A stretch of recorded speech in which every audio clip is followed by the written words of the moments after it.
What up? What up? What up?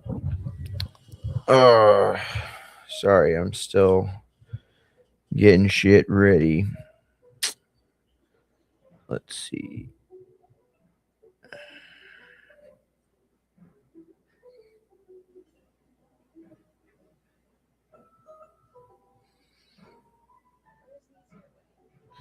Okay. I'll be right back.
What is going on?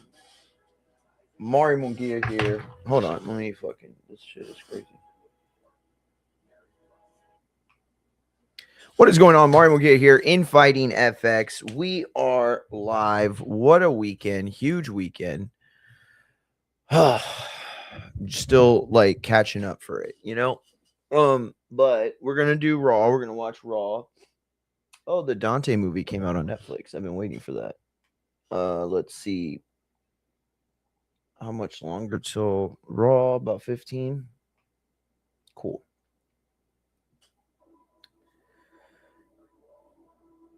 So anyway, yeah, we got a bunch of stuff. Let me check some sounds here. Got a bunch of stuff on the docket today. We're gonna talk about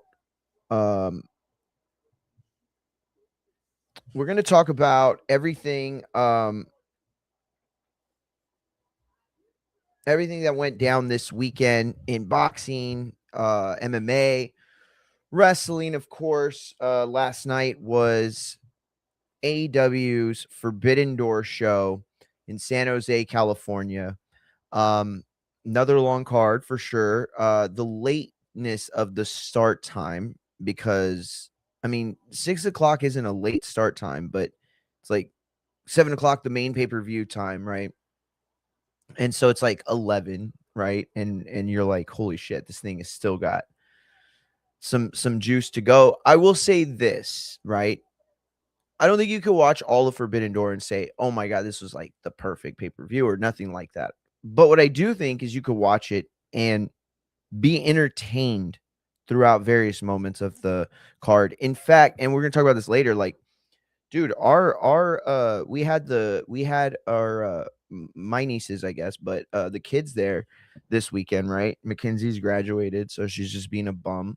And then Jocelyn, my cousin's daughter, who's, I mean, basically my niece, is in town too, doing like a lot of softball and volleyball camps and stuff. She's like a highly touted recruit in softball and volleyball. So they're there and they're watching with us and they're having a really good time. You know, Kins's boyfriend's there. His name's Dario, and he's like into it. You know, these are kids that didn't grow up with the Attitude Era, right? Only Mackenzie of all of them has even ever been a wrestling fan or like really watched it at a high level or like at a consistent level.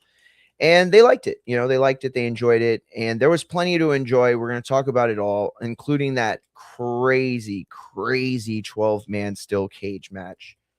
Holy shit. Wow. Shout out to Tony Hirsch Jr. and El Rayo. Yeah, we're also going to talk about the Zuffa fights from last night. I didn't get to watch let me see, who did I watch? I got to watch the Ryu fight, which didn't take long.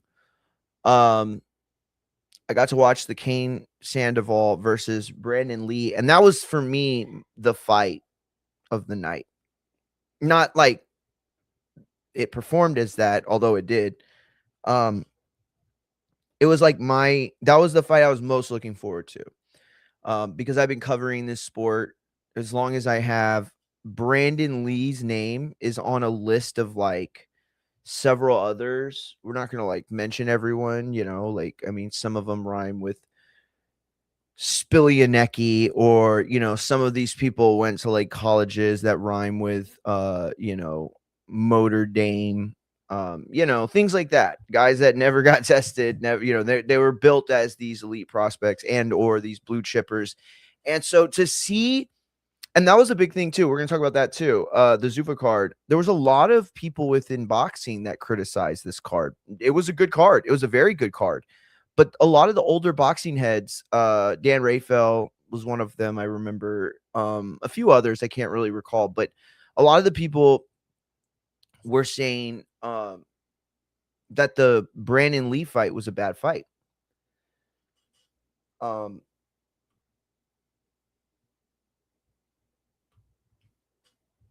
There was an argument that Brandon Lee has been pushed and promoted as sort of this like blue chipper prospect, right? He's not. A guy like Kane Sandoval is cut from a completely different cloth, right? A guy like Kane Sandoval is a different sort of fighter. And even though Brandon had, coming into the fight, almost double the amount of fights that Kane Sandoval has had, it's not even remotely the same sort of situation. In Brandon Lee, you had this kid who was being handled with kid gloves or oven mitts or whatever you want to say, but they were not protecting him, right? Protection is something different than bringing up a fighter that you now market, promote, and believe to be, do something potentially really big. Now you're an investor trying to cultivate your investment, right? It's like it's kind of like being like somebody who like raises plants or veggies or something, like a farmer or something, right? It's like you have to tend to your crop. Um and you're not going to aggressively grow tomatoes the way that you're going to slowly grow parsley. I literally don't know what I'm talking about. I don't know if that's how you, I don't know if either of them grow fast or slow. I don't even know if that's a thing. I'm just trying to make the point without knowing a shit ton of stuff about agriculture and cultivating and stuff like that. But I will say this. I appreciated them making Brandon Lee fight someone, right? I do understand the argument that they put him in the ring with a guy that, had he won, little to nothing is like stems from that win. In fact, all you've done is probably make a lot of people in the division that are already at the top say, "Oh, I don't want to fight that guy. He just fucking beat Kane Sandoval." Right? The fucking dude who was pro by the time he was like 10 years old.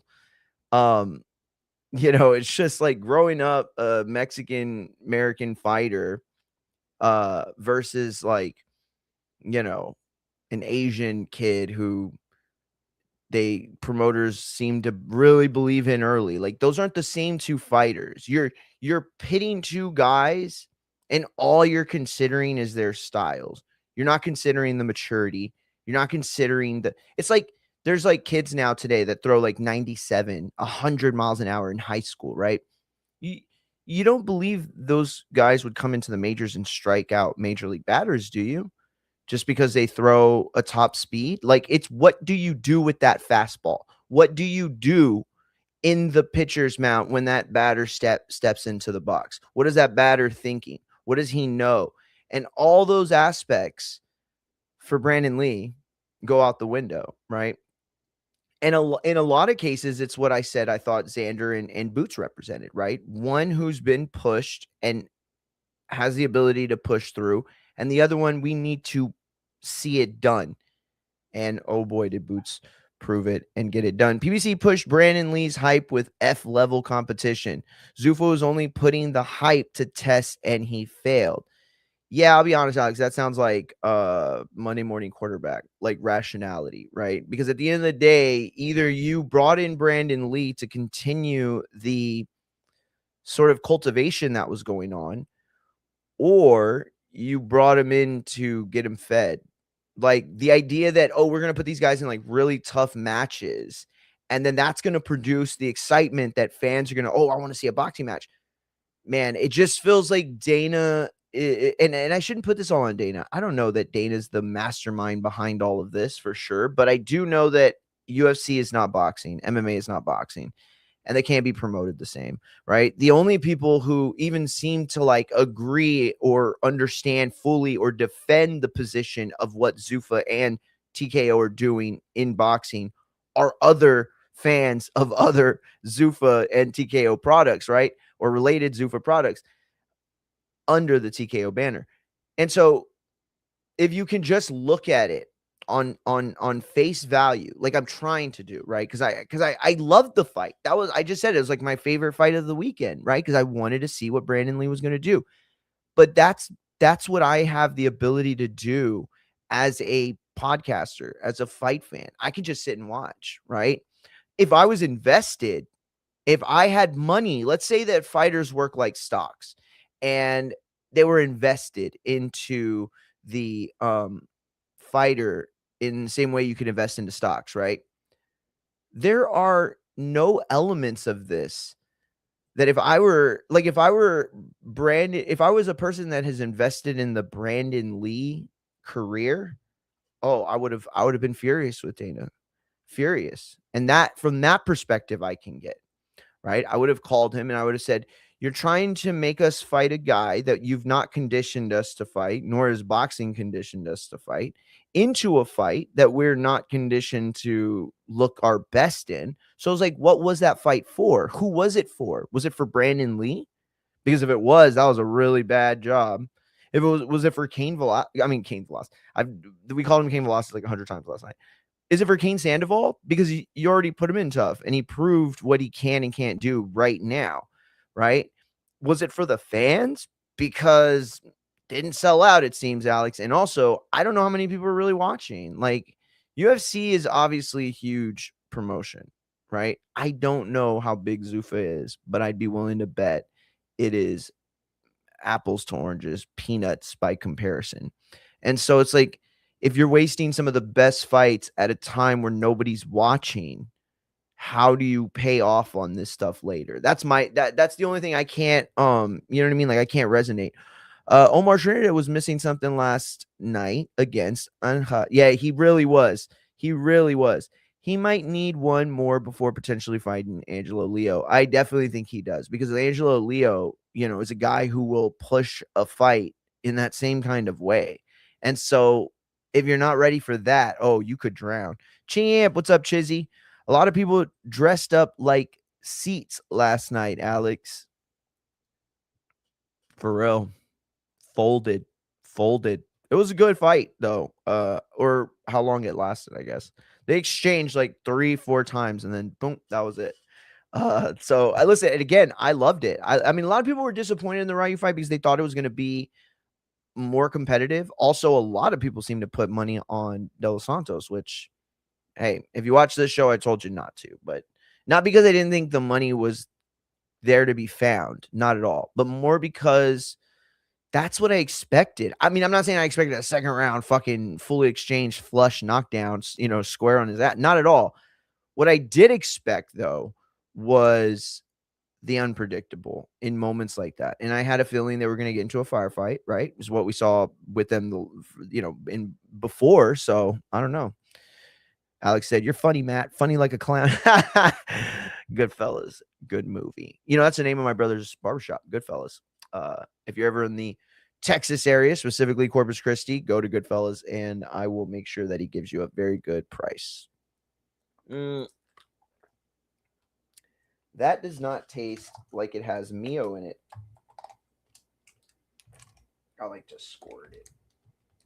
That was weird. I shouldn't have said that. I'm sorry. I apologize. All right. So just so everybody is clear on what the schedule is for today, we are going to turn on Raw in about 3 minutes. Wait, is this the same? No, 2 minutes. Okay. So what we're going to do is, try to get through the topics as we watch Raw. We know the thing here, but after Raw ends, about let's say 8 o'clock, 9 o'clock, we are going to come back live, Twitch and YouTube only. Yeah. So we're going to run a gaming session tonight. Just saying. So make sure you tap in.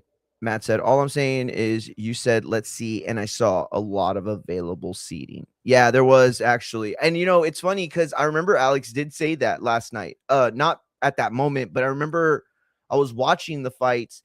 And I always get mad when there's a fight that I want to see and I wish I could go to live and it's not in my area. And then I look and I see the fans not in attendance. It pisses me off.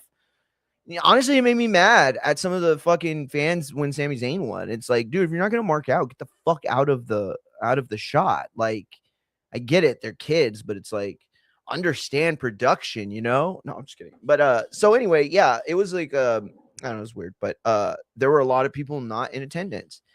And I feel like that is not great. And the reason it's not great is because, like, I mean, it's not great ever, but if it were a situation where I could say, like, man, Dana's fucking up or Zuffa's, but they're not. They put on a really good fight card, top to bottom, right? You got TV, even though I'm starting to think that we are seeing two things happen in front of our very eyes. Listen, here's the thing. I'm super smart. I think we've all definitely gotten to the point on the show where we should just be listening to everything I say, right? Okay, so good. We're there. In all honesty, all jokes aside, I think that social media and streaming are not what we thought they were. And I don't think they are. I don't think we're going with them where we thought we were going at least 5-10 years ago, right? Because the writing was on the wall, right? I mean, cable should be dead right now. Terrestrial TV should be dead right now. And why don't you ask Tubi how well everything's going, and Plex and some of these low budget streaming services that are having success, right? But then you look at the monster growth that could never have been sustained, I guess, in reality by Netflix and some of these other major streamers. You start to see a picture, a narrative. And I guess we'll do the boxing as we go because it just fucking started and I wanted to get into this right now. So let's go into WWE shit. Fuck it. Here's the thing, right?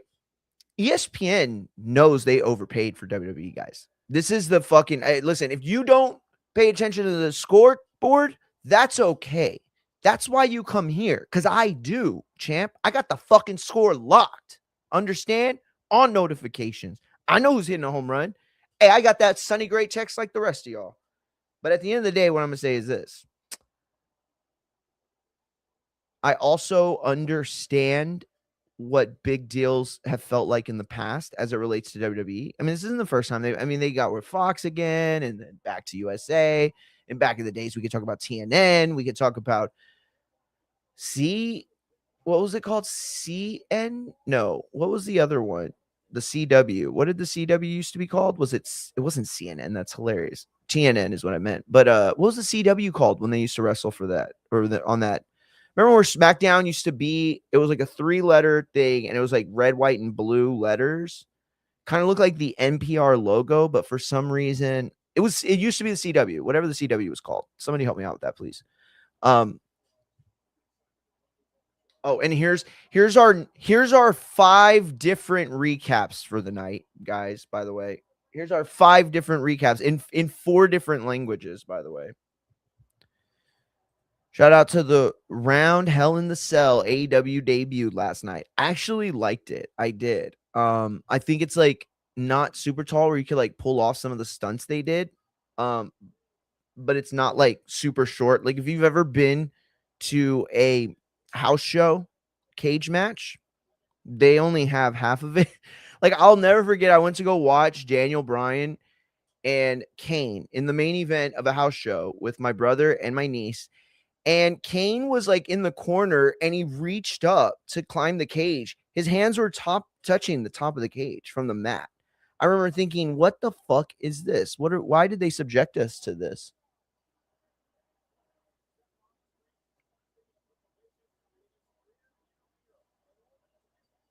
They thought it was going to be so hard whenever they had the seats facing each other. That's funny. Is it worth it for Sammy to become champion if Brock squashes him like Kofi? No, it's not. It's not worth it at all. In fact, if they make Brock Lesnar champion, that to me is the Sami Zayn disrespect that you were referencing on Saturday. Because for them to make Brock Lesnar the champion is for me to say, so then you're fucking all liars. You're all fucking liars. And if I see one clip of Brock Lesnar's retirement in Unreal, I'm going to fucking crash out. All right. I'm going to crash out and we're going to have some fucking problems because you damn well know that motherfucker was never retired. And the fact that you're trying to like get us on fake retirement, like, come on, champ, do a better job than that. Right. Do a better job. Do a better job than like using old wrestling storylines and trying to pretend they're real. Like, I get it. We're in a very difficult. Here's the thing. Cody Rhodes sucked a lot of Triple H tip on that aerial show, right? But the one thing he said that is true is that nobody's had a harder job in the history of promoters. Nobody has had a harder job than one Paul, Kennedy, Triple H, Levesque. The reason is because like there's never been a time where the cat's been more out of the bag. Like when I was watching wrestling at 10 years old, y'all are gonna think that I was like, slow or something, but I wasn't. I was definitely just like a regular boy, and I thought wrestling was real. And let me tell you, so did everyone else my age group, and a lot of fucking adults did too. You would be surprised the amount of virgins that thought wrestling was real. So I say this, if you could, I like how they show all the people on Raw that were 100% playing it up for the camera.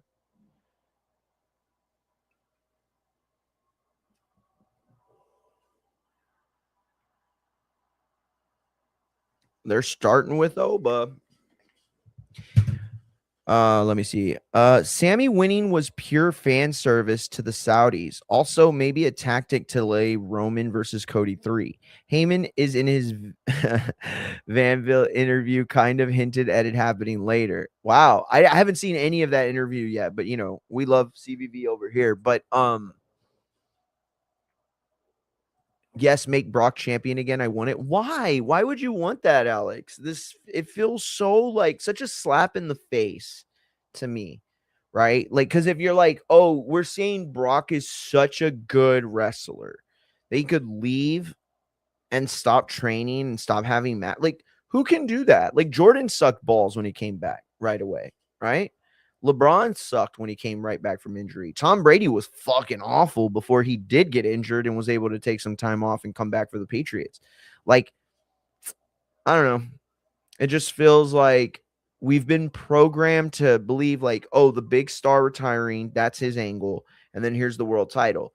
And then John Cena came along and we all said, hey, that's okay. This is the John Cena. And so if he wants to have the title on his way out, so be it. But Brock's not that guy. And it's also 2026, right? Like if it was like 2036, I would be like, yeah, we could run that double title angle again with Brock Lesnar the way they just did it with John Cena. Literally just did it. It's gonna be annoying as hell for Oba to be having to carry that crown everywhere. They could have at least made it big enough to fit his big ass head. It would be his last title reign, just one more.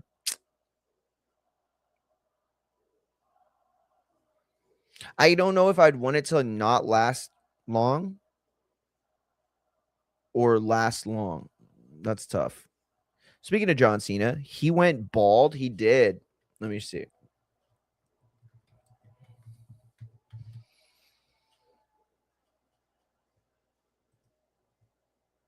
So,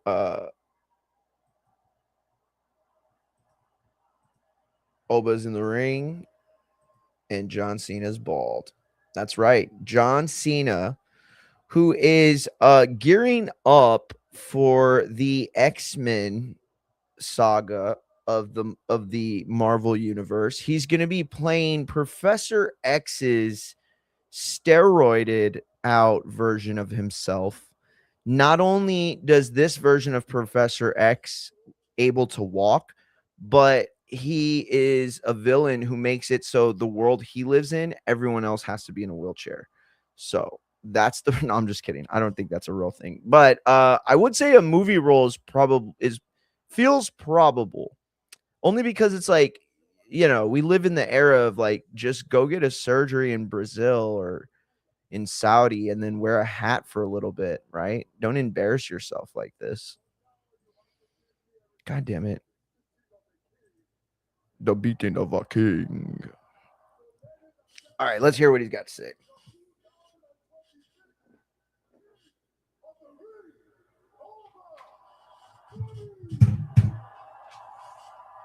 Yo, they gave Oba the black and gray and white shirt, bro. He looked like he's like he got the Air Jordan era shit. It looks like a real ripoff of the Air Jordan shirts of the night. Not ripoff, but like a homage to that. I'm with it. I'm with it.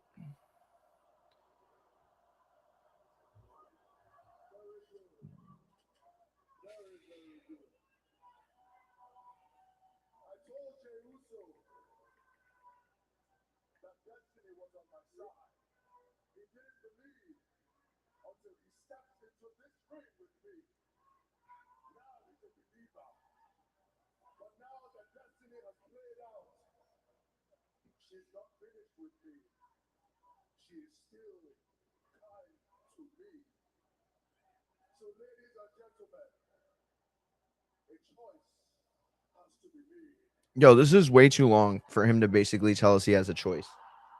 Oh shit. Oh, you didn't pay the money to get him to go out to Saudi, but he in Atlantic City, so that's good enough for me.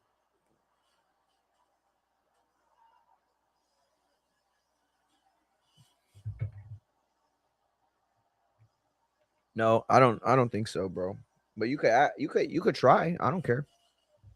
Oh shit, let me record. So this is what I'm gonna do, bro. This is what I'm gonna do. If I can start getting monetized by the end of the year, right? Or if I but let's say by the end of the summer, or the beginning of the fall, then I'm gonna put out the job for Clipper and let's see what happens. But right now it's gotta work a certain way. Like y'all gotta understand, like I'm deep in this shit, right? Like me, Matt, Machine Gun, and shout out to Cruz. You know what I mean? Like we're from another level of combat sports. Like I love all of y'all in my community, but I love y'all enough to tell y'all watch my shit. Not because I'm the most plugged in dude or I'm the best journalist or I got the sort. No, not at all. But because we watch everything. When we say everything, like have you ever seen Edwin Valero's flaccid dead penis? Because I have. And you could just say that's a weird thing for you. No, I know. I'm telling you it's weird. I'm telling you that when it comes to boxing, MMA, wrestling, I'm a junkie. I'm somebody who loves it in every way, shape, or form. So when I find out that the guy who everybody thought could beat Pacquiao one day, you know, unalived himself in a Venezuelan prison, even though the very crooked president of the country was like his best friend and he had his fucking tattooed face on his chest. You're damn right that me and the rest of the, dark web boxing fans went out and got that fucking video. And we did see Edwin Valero, and he is very much deceased, and it's a very much sad story. I'd be willing to bet like less than 10% of all boxing fans have probably ever seen that video. It's like one of the most like horrific things you could see. And yet I've seen it. I've seen it. I've seen it. Hey, Doug, have you seen it, Doug? Hey, Dan, have you seen it, Dan? What about you, Steve? You ever seen a naked Valero dick? No, I'm just kidding. I'm not going to crash out. I'm just kidding.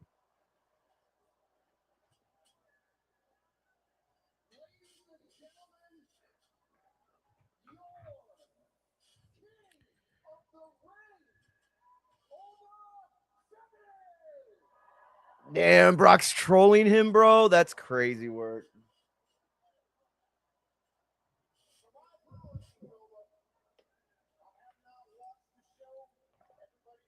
I'll tell you what would make this really, really interesting for me if Oba calls him White Devil. Now, listen, I am not somebody who wants to separate people or be divisive. Not at all. Here's what I am: somewhat educated on the history of the Nigerian people. And I can tell you that it would be very helpful to me, at least, to make this story work even better.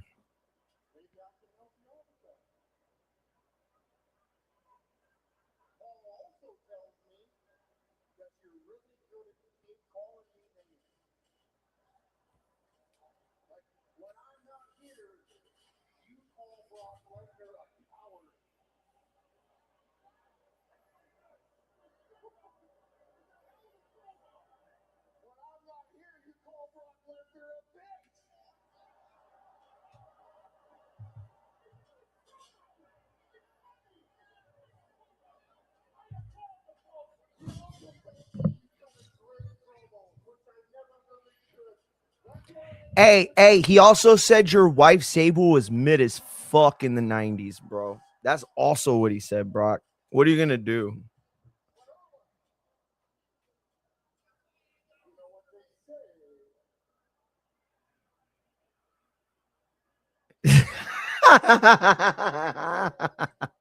Yo, I wish I could post that so bad. I appreciate that, champ. I do. I don't know if that's what I want to be, though, right? Like, I don't want to be the guy that, like, you can't watch the show in front of your kids. Oh, he kicked him in the dick. He kicked Oba square in the balls. That didn't feel good at all. Oh. Yo, he no-sold that fucking F5. He's like, I just got kicked in the balls. Yo, I bet you the producer's like, all right, he's going to kick you in the balls, and then he's going to put you in the F5, and he's going to hit you, and you're just going to lay there motionless. And then Obo's like, if a man kick you in the balls, would you just lay there? And the producer's like, well, I mean, no, but this is wrestling. Well, then why, if a man kicked me, Obafemi, the biggest testicles in all of wrestling, with a wide foot like Brock Lesnar, would it not hurt? I kick you in the balls right now. If you could just lay there, then I'll do the same. And then I was like, fuck off.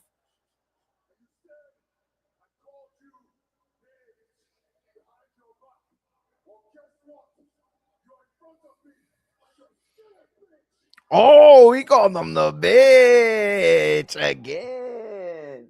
Brock's like, I just kicked you in the balls. I don't give a shit what you're saying.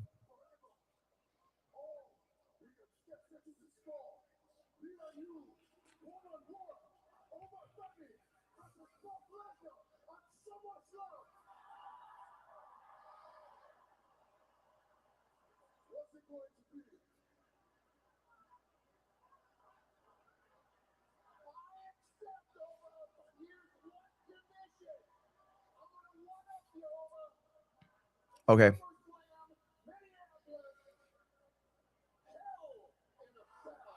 What the fuck? Shut the fuck up. Hell in the Cell?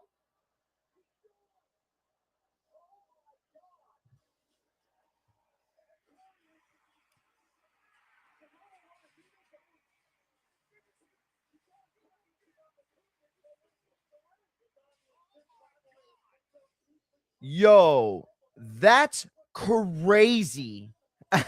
He says, hell yes. Bro, that is crazy. I would have never in a million years considered that Brock Lesnar's final match in wrestling could be in a Hell in a Cell. Everything I said about John Cena being a hero and Brock Lesnar being the ultimate villain, scratch it. No, bullshit. Let me tell you who the hero is, everybody. It is Brock freaking Lesnar. Do you know why Brock Lesnar is the hero? Because in John Cena's final match in December, right, he went to sleep in a snooze fest with Gunther. Did his nipples hurt after the match? I'm sure. Was his chest red for a week? Probably. But at the end of the day, that was like one of the most cushiest ways to go out. It might as well have been a 6-man tag match. Brock Lesnar said, hey, John, hold that shirt that they made of you where your face looks like a bunch of penis wrinkles, and I'm going to one up your ass. Hell in the Cell, my final match. Bro, that's some crazy shit right there. I need that in my veins now, bro. Look at that shit. Yo, by the way, fuck it, I'm gonna do it. Yo, y'all gotta tap in tonight because I'm gonna tell everybody. I wasn't gonna do it at first, but I kind of got mad because I'm gonna say this while we're on break. I talked to Ness on Friday.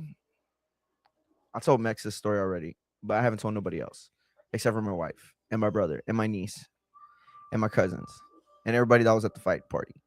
But nobody else has been told this story. But I'm gonna tell it tonight. I'm not gonna say everything, right? Because obviously Ness is my boy. I care about him. I want him to succeed. I never wanted him to succeed only in boxing or only in TBV, right? Like I want him to do his thing. Like go do you, champ. Be the best version of yourself you can be. I love him enough as a man, and I know him well enough as a human being to know that he operates a certain way, right? He thinks a certain way. Yo, we were on the phone arguing for like 2 hours. No bullshit. Over the same thing, peptides. I swear to God, bro. Yo, I swear to God. Listen to me. First of all, y'all know me, right? I talk that shit. I can't help it. That's who I am, right? Like, Y'all got kids. So y'all got people that y'all could leave y'all's like name to, right? Like that's big time. Like for a species that knows it's gonna die, having a son be able to like take your shit, that's great, right? But when you don't have it, you kind of just like, I don't know, you become like pathetic, I guess. Not pathetic, that's a strong word. Petty. Let's say petty. Okay. Oh, I'm petty as fuck. I'm petty as fuck. Yo, why y'all think I don't have a fucking show no more? Like, why y'all think? Yo, the only time I ever had a show that made money and people listened to by the droves was when people thought they were listening to Mario from the Boxing Voice. Once they found out, oh, that guy's not real. He was being paid to act a certain way, or not act a certain way, but like have a certain type of mind frame, bring a certain style to the show. And it's like now I'm just like a dick, right? That's how it seems. But I'm not a dick, not at all. I'm not, right? I am educated on the body. I'm not going to apologize for it. I'm not going to pretend I'm not. I've been there with the steroids. I've been there with HGH. I've been there with them peptides. I've been there with the TRT. I've been there. I've been there. I'm not saying I've been there, done it, like I've done it all. No, I haven't. Me personally, I haven't. But I see what Winstraw does to somebody when they don't do the shot right. I know what Anabol does to somebody when they don't follow a stricter coordinates to their post cycles, right? So, we had this conversation. And the conversation didn't go the way it wanted, but we'll talk about it later. Then he said, "Hey Rock, go fuck yourself." No, I don't think that's a fuck you to the Rock though. Oh wait, that was Cody. Yeah. Okay, so Cody, I could say Cody. Yeah. That I would say it was Cody. Yo, that's crazy work. A Hell in a Cell for SummerSlam? Do you do it night 1? Do you do it night 2? And what about the title match? This was too big of a thing to have announced without giving us the detail signaling. Like, you know what I'm saying? Like the detail, like you don't have to ruin everything for us, but I mean, damn, you could just like tell us, like you could just tell us. Alex said, "Oh, here we go."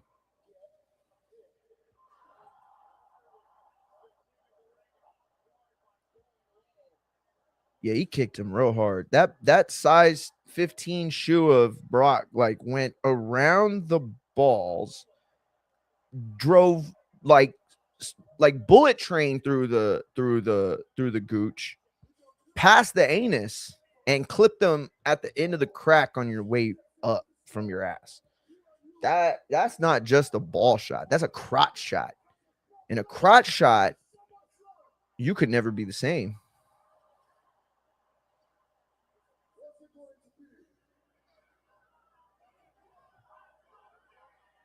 Green shirt's just nodding his head. He loves this shit.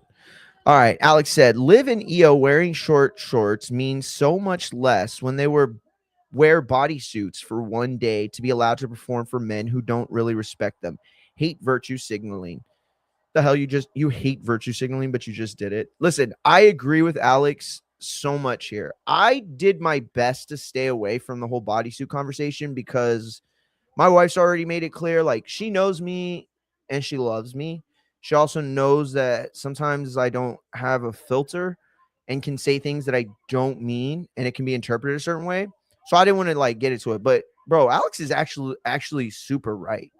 Like it's crazy to me to say, "Hey, American women, we want you to come over here and do what you do. We want you to be that thing that everybody love over there and it distracts people from Epstein shit and alien shit and black market shit and war shit. That's what we want you to do over here. Come do that over here." Oh, but could you just like cover up your skin? Because, in our country, we blame you for the men that masturbate to you. When a woman is assaulted, it's their fault because were they showing skin? I think they might have been showing skin. So, of course, that's a reason for, if you're in Saudi to assault somebody. So it's like at the end of the day, I agree with Alex is all I'm trying to say. Oba beats Brock night 1 and loses to Roman night 2. Still going on that route, huh, champ? Alex, don't you think that it buries the Hell in a Cell a little bit? I just thought of that. I'm not saying I'm not debating this point at all. I'm asking you a question that relates to your booking. Do you not worry that bringing Oba back to night 2 buries the Hell in the Cell? The Hell in the Cell is supposed to be the pinnacle of the feud, right? It replaces the cage match of the 80s and kind of the 90s, I guess, right? The 60s, 70s, and 80s, the cage match was the okay, this thing has gotten so bad between these guys. This is the only way to settle it now.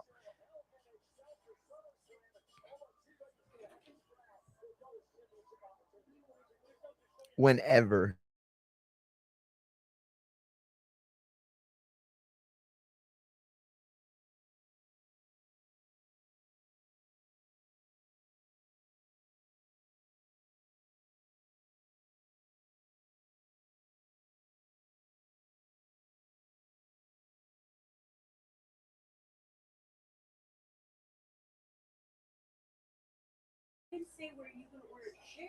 But my love, all I'm going to remind you is we ordered that the other day, and neither of us.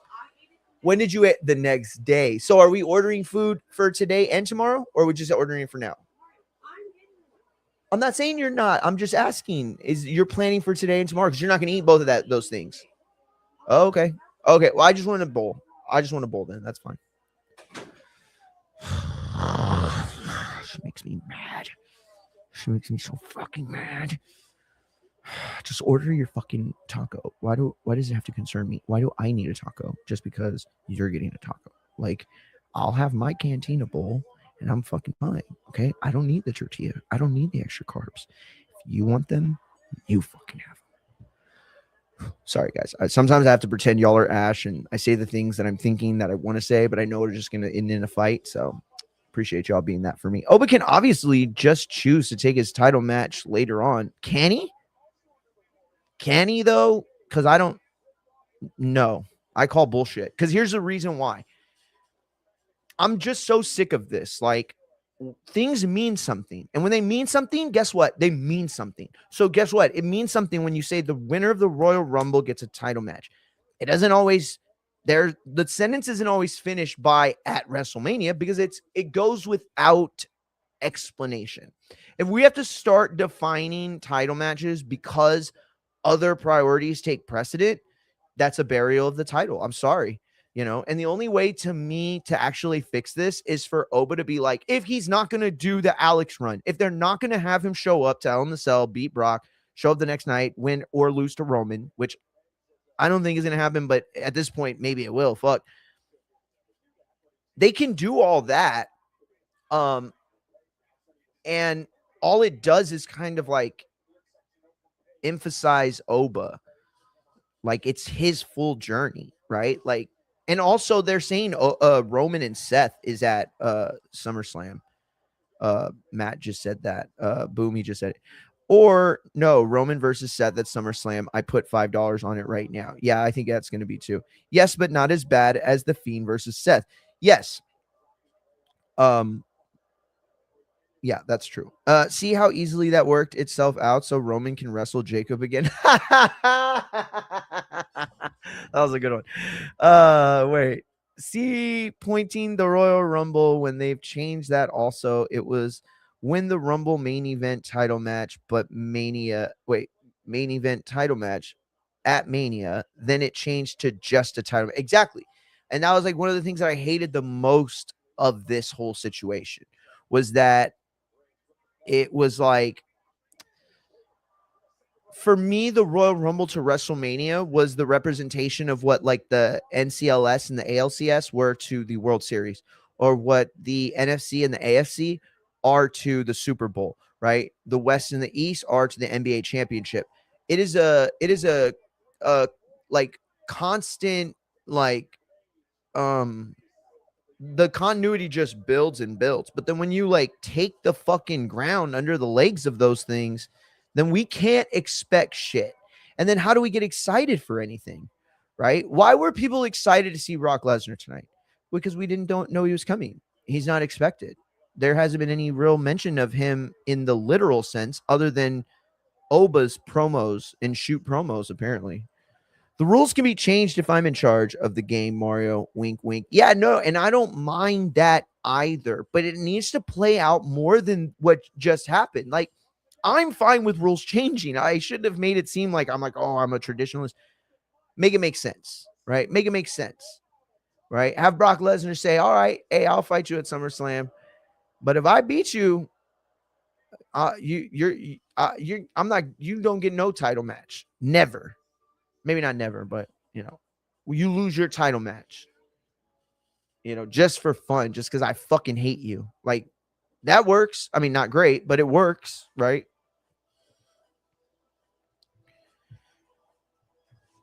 Yo, people watch that show. That's like supposed to be Holmes's niece or something, right? This is racist. This promotes race ideology that you could just be a really smart white guy and then your niece will be the same kind of smart. I don't buy you Enola Holmes. I don't even know how to say your fucking name. God, I'm so tired of the Netflix commercials now. I would give anything to see a like a Ford Samuels like a just like a car dealership commercial for my local area. I'd give anything over a Morgan and Morgan commercial.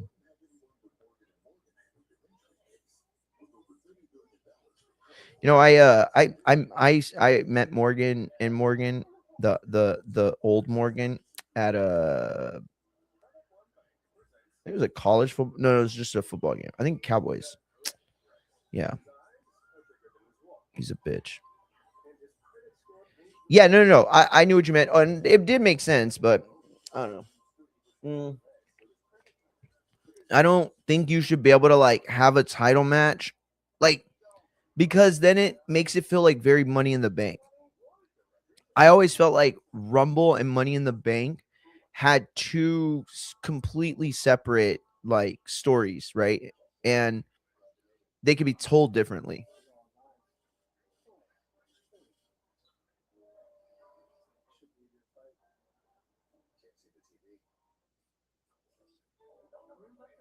They're like, "Did you see Poirier's video?" I did. What was the big deal, right? That was the Justin Gaethje commercial for Cuervo. All right. So, where are we?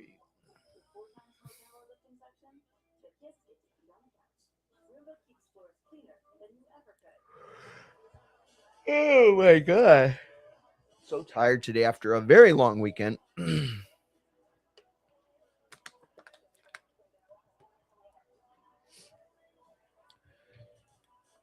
So sticking with the US with the WWE, I mean, Oba beating Jay, huge, huge moment, huge momentum. What does it mean though for Jay? Like, I figured all of this was heading towards like a Jay and Roman split at some point and they fight each other. Now I don't know what it does, because the only way you were going to ever make that work is if you continue to push Jay in the same sort of way that you've been pushing him. And yet having him lose clean to Oba derails a lot of that, I think. He wants to deal with Brock before his title match. Now let's see where he wants that match. It's got to be SummerSlam. I think it's going to be that sounds like night 1, night 2 shit to me, honestly. But you could be right. I don't know. You think they would do a Hell in the Cell though at Saturday night's main event though, Matt? I don't know. I mean, honestly, almost every other match I could see but that. Mark fantasy booking here. What if Oba at the end of night 2 main event takes his match right after Roman beats Seth? Wow. Inspired. I love it, actually. Says SummerSlam isn't over. I want my match. Boom, new champ. Love it. Love it. Although it's then you got to ask yourself, what does Seth and Roman even matter? Or like, what does it even do? Huh. I don't know. Tough. But I can't see Roman fighting anybody but Seth at SummerSlam. I don't think he's in the business of being like, oh, let me do what the fans want me to do and fight Oba. Where did you read the Hell in a Cell at Saturday Main Event? I swear to God, didn't you say that? Didn't you say they were going to do it at Saturday Main Event? I swear you said that they weren't going to do the Oba Lesnar, or that they were going to do one of them at. No. I'm sorry. That wasn't you. Who was that said that? Fuck. My bad. I'm sorry. Oh, so you just mean for night one and night two. Night one main event is obviously Oba Brock Hell in a Cell. Yeah, and that's the thing too. It's like, man, I can't believe they're gonna do that night one. That's huge, dude. So huge. By any chance, did you see Dana's press conference? Anything can happen. I did. My brother made it seem like, oh my God, what's coming? And I don't know. It just felt like it was like more of the same. Like, and at first when he'd say these things, I would take him like super cryptic and be like, oh my God, an announcement's coming in a week or two, or like in 2 days, whatever. And now it's like, is he just saying anything can happen because he literally doesn't know what's going to happen? Like, I don't know. He just said a lot of nothing, right? I mean, I just said a lot of nothing. It was just like a lot of like, yep, we'll see. And that's cool. But I mean, we're going on like 2 months now since AJ Fury was supposed to be announced.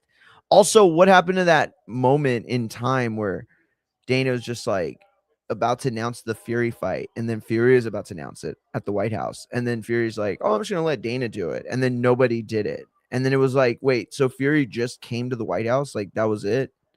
There was no reason for him to be here other than like y'all wanted him on TV to watch a fight so that hopefully the people watching that fight will be like, hey, well, I'm going to watch Tyson Fury too. I don't know. Doesn't seem like super great business plans. Oba doesn't want this title match at SummerSlam, but could you make that a narrative? If you can, doesn't it hurt the title though? I just feel like if everybody wants Oba to do this thing and he's like, no, I'm going to do this other thing. If you're avoiding your title match, it says that you don't think the title is super important. Dana answer didn't say anything to me. Yeah, you know what I'm saying? Like, yeah, well, okay, so they did. They asked him about Usyk. They asked him about Shakur. When they talked about the Floyd thing, it was weird. He was like, well, maybe we can help him out. Like, blah, blah. It's like, I don't know what that means. I don't think that means maybe we can help him to make his situation better for himself. I take it as, well, maybe that situation is ripe enough that we could get paid for it, and that would be worth helping him out, right? Kind of like Suge Knight got, what's the label to put up Tupac's bail to get released? I forgot what it was, but they put up the money for it. He got released, ended up getting out of who was he with? I forgot. Ended up getting, and then going to death row after he got out of prison, or jail. So I don't know, man. I listen, all I know is Floyd seems cooked, champ. We hadn't had this conversation yet, but the truth of the matter, I think, is that they're just fuck.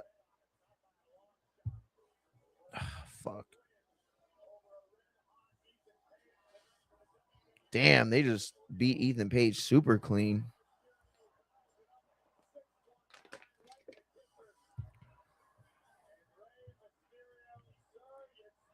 But yeah, we haven't talked about it, but yo, Floyd seems so cooked, bro.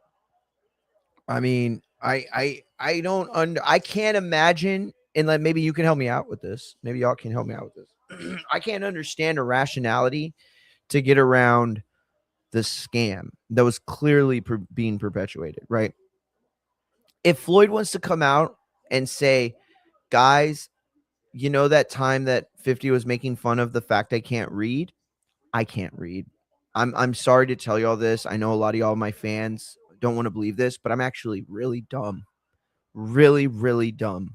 Like, not like the not smart kid in school, like the kid in school that confused his fork with the glue. Like the kid who would be at like lunch and then everybody would be eating their food and he would be like eating like his shoelace. That's where I'm from. That's me, Floyd. Then I could be like, okay, I don't know if he should be held accountable for being so dumb, right? Other than that excuse, The only other answer to what was going on is I was trying to scam people. I am this is all I could see is Floyd knows I'm a fighter. I'm guaranteeing a fight and I'm going to get an advance for that fight. And then I'm going to go to somebody else and sell those same rights. Either Floyd is a low IQ individual who should have very much gone back to high school and finished, or he's a scammer.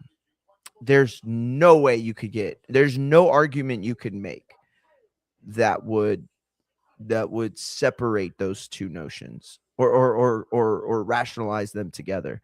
When Dana is cooking something, he's always got a shit-eating grin on his face. Oh, all the time. Yeah. Good set.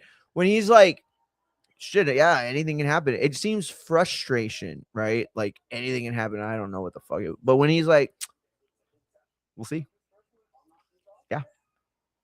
Yeah. You guys, I guess we'll see, huh? Hey, maybe we'll see next week, yeah.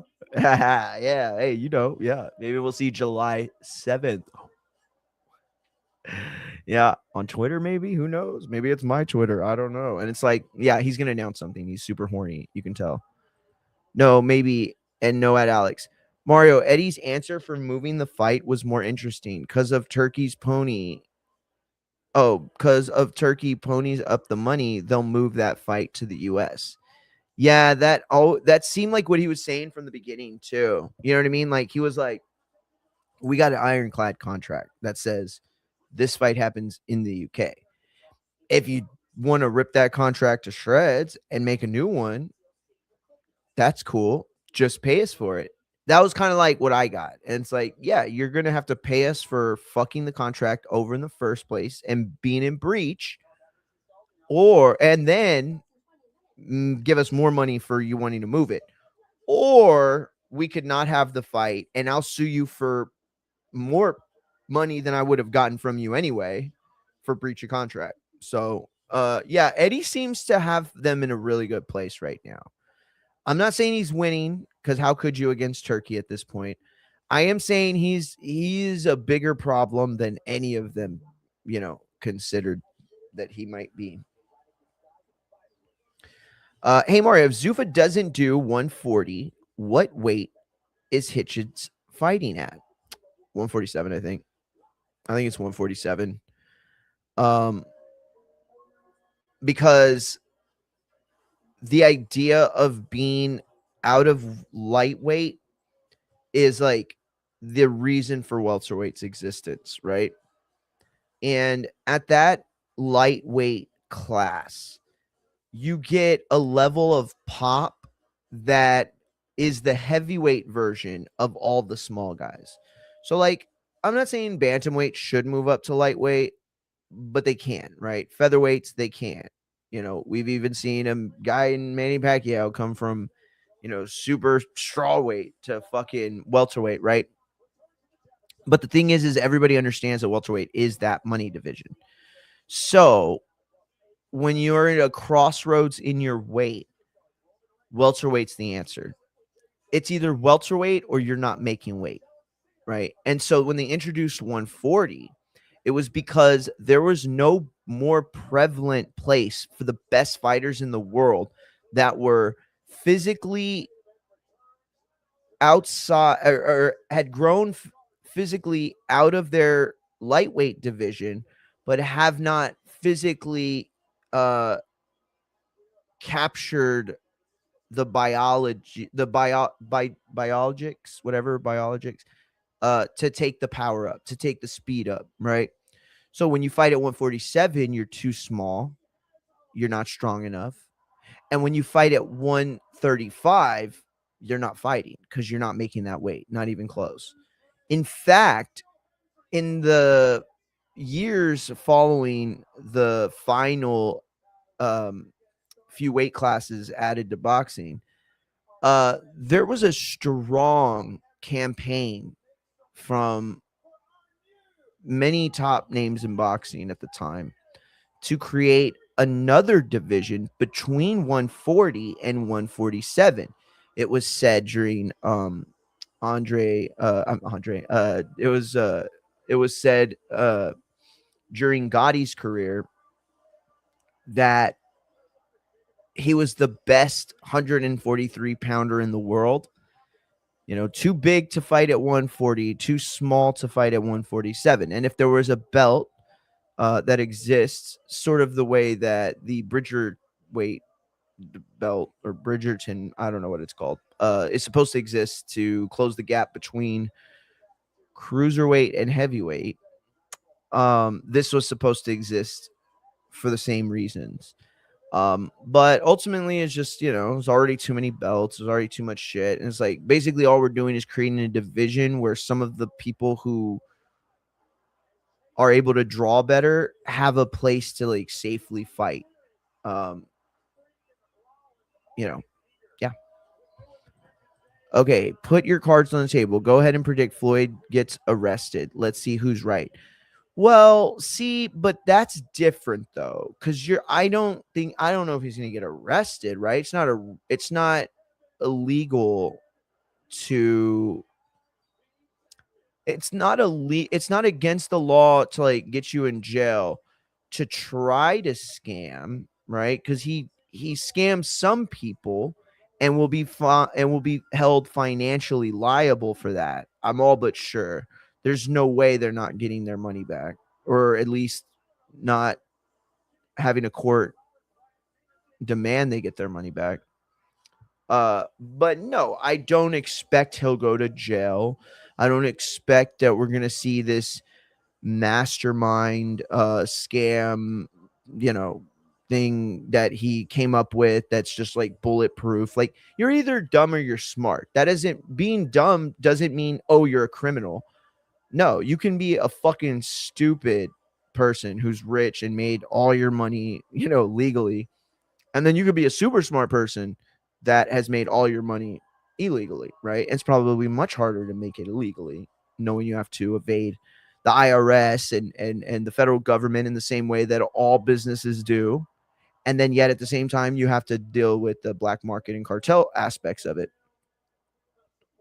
But yeah, I don't think he's going to arrest a champ. I do think he is either broke or going broke and will at some point be far less richer than he's been in our lives. In our terms, Floyd is in a pickle and he's having a hard time getting out. Exactly. He's in a pickle, and not even Benny the Jet Rodriguez could teach him how to get out. Matt Hitchens is fighting Salas at 147. That's his weight. Yeah, the minute Eddie was like, but I knew that's a real possibility that Fury AJ is moved to LA or Vegas. Very well said. I'm grasping at straws, but I assume Turkey has a successor as capable as him in case he kicks the bucket, or he'll just toss the TKO keys to the Saudi vault. I think Dana is tight with the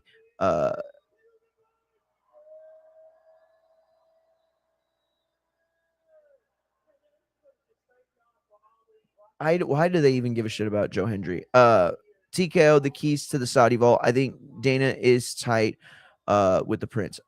So I have to believe he has a successor. This isn't like the most like great fun conversations to be having, right? But I'm sure he has to have a successor. Too much money, too much investment, too much stakes already gone down, that there's no way that there isn't somebody who's, ready to step in when that day comes. That said, when you say great or is good, I don't know what that means necessarily. Turkey's not good at this, right? Being good at this is being able to produce money in a way that you're able to have enough and make enough to like give back into your business and your sport, right? If boxing could survive just by making one-off big ass promotions, then we would still be doing great. We'd be fine right now, but we're not, because all those big promotions, only a handful of people that are actually in boxing get that money and do something with it towards their livelihood, whether that's Matchroom, putting back into Matchroom for the sake of Matchroom boxing, or Golden Boy and Top Rank, all doing the same. But I do understand what you're probably saying in terms of like as big a mark as Turkey, like as big a fan, No, I don't. I highly doubt there's anyone else, second, third, fourth, fifth, 10th on the list to replace Turkey that would um, throw as much money at the fights he has. Turkey is one of us to a degree. He is willing to pay for what he knows to be worth it. Xander Boots is a good example, right? A lot of people weren't into that fight. New York barely knew they were fighting, and yet it was a great fight, a good fight. Turkey believed that. He paid for it, and he got his money worth. So there was an audience of one that has kind of propped up boxing for the last several years. With that audience gone, unable to clarify, read between the bullshit of what makes a good fight and not, you're going to have what we've always had. And that is promoters who have a long history in this game and understanding, sidling up to these big financiers and telling them what they want to hear. And these big financiers, right? When you get a shit ton of money, you become a VC, right? Like who's the guy that's a piece of shit? Peter Thiel, right? Like Peter Thiel's a giant piece of shit if you don't know this. He is a fucking weirdo. All right. He doesn't think that like blue collar white people are worth anything. He doesn't believe that minority should be a thing. Like he's got some crazy futuristic ideas where basically he just wants all of us to like live in a pod like the Matrix and be like, I'm assuming his sex slaves. I don't really know. But Peter Thiel's this like gross dude.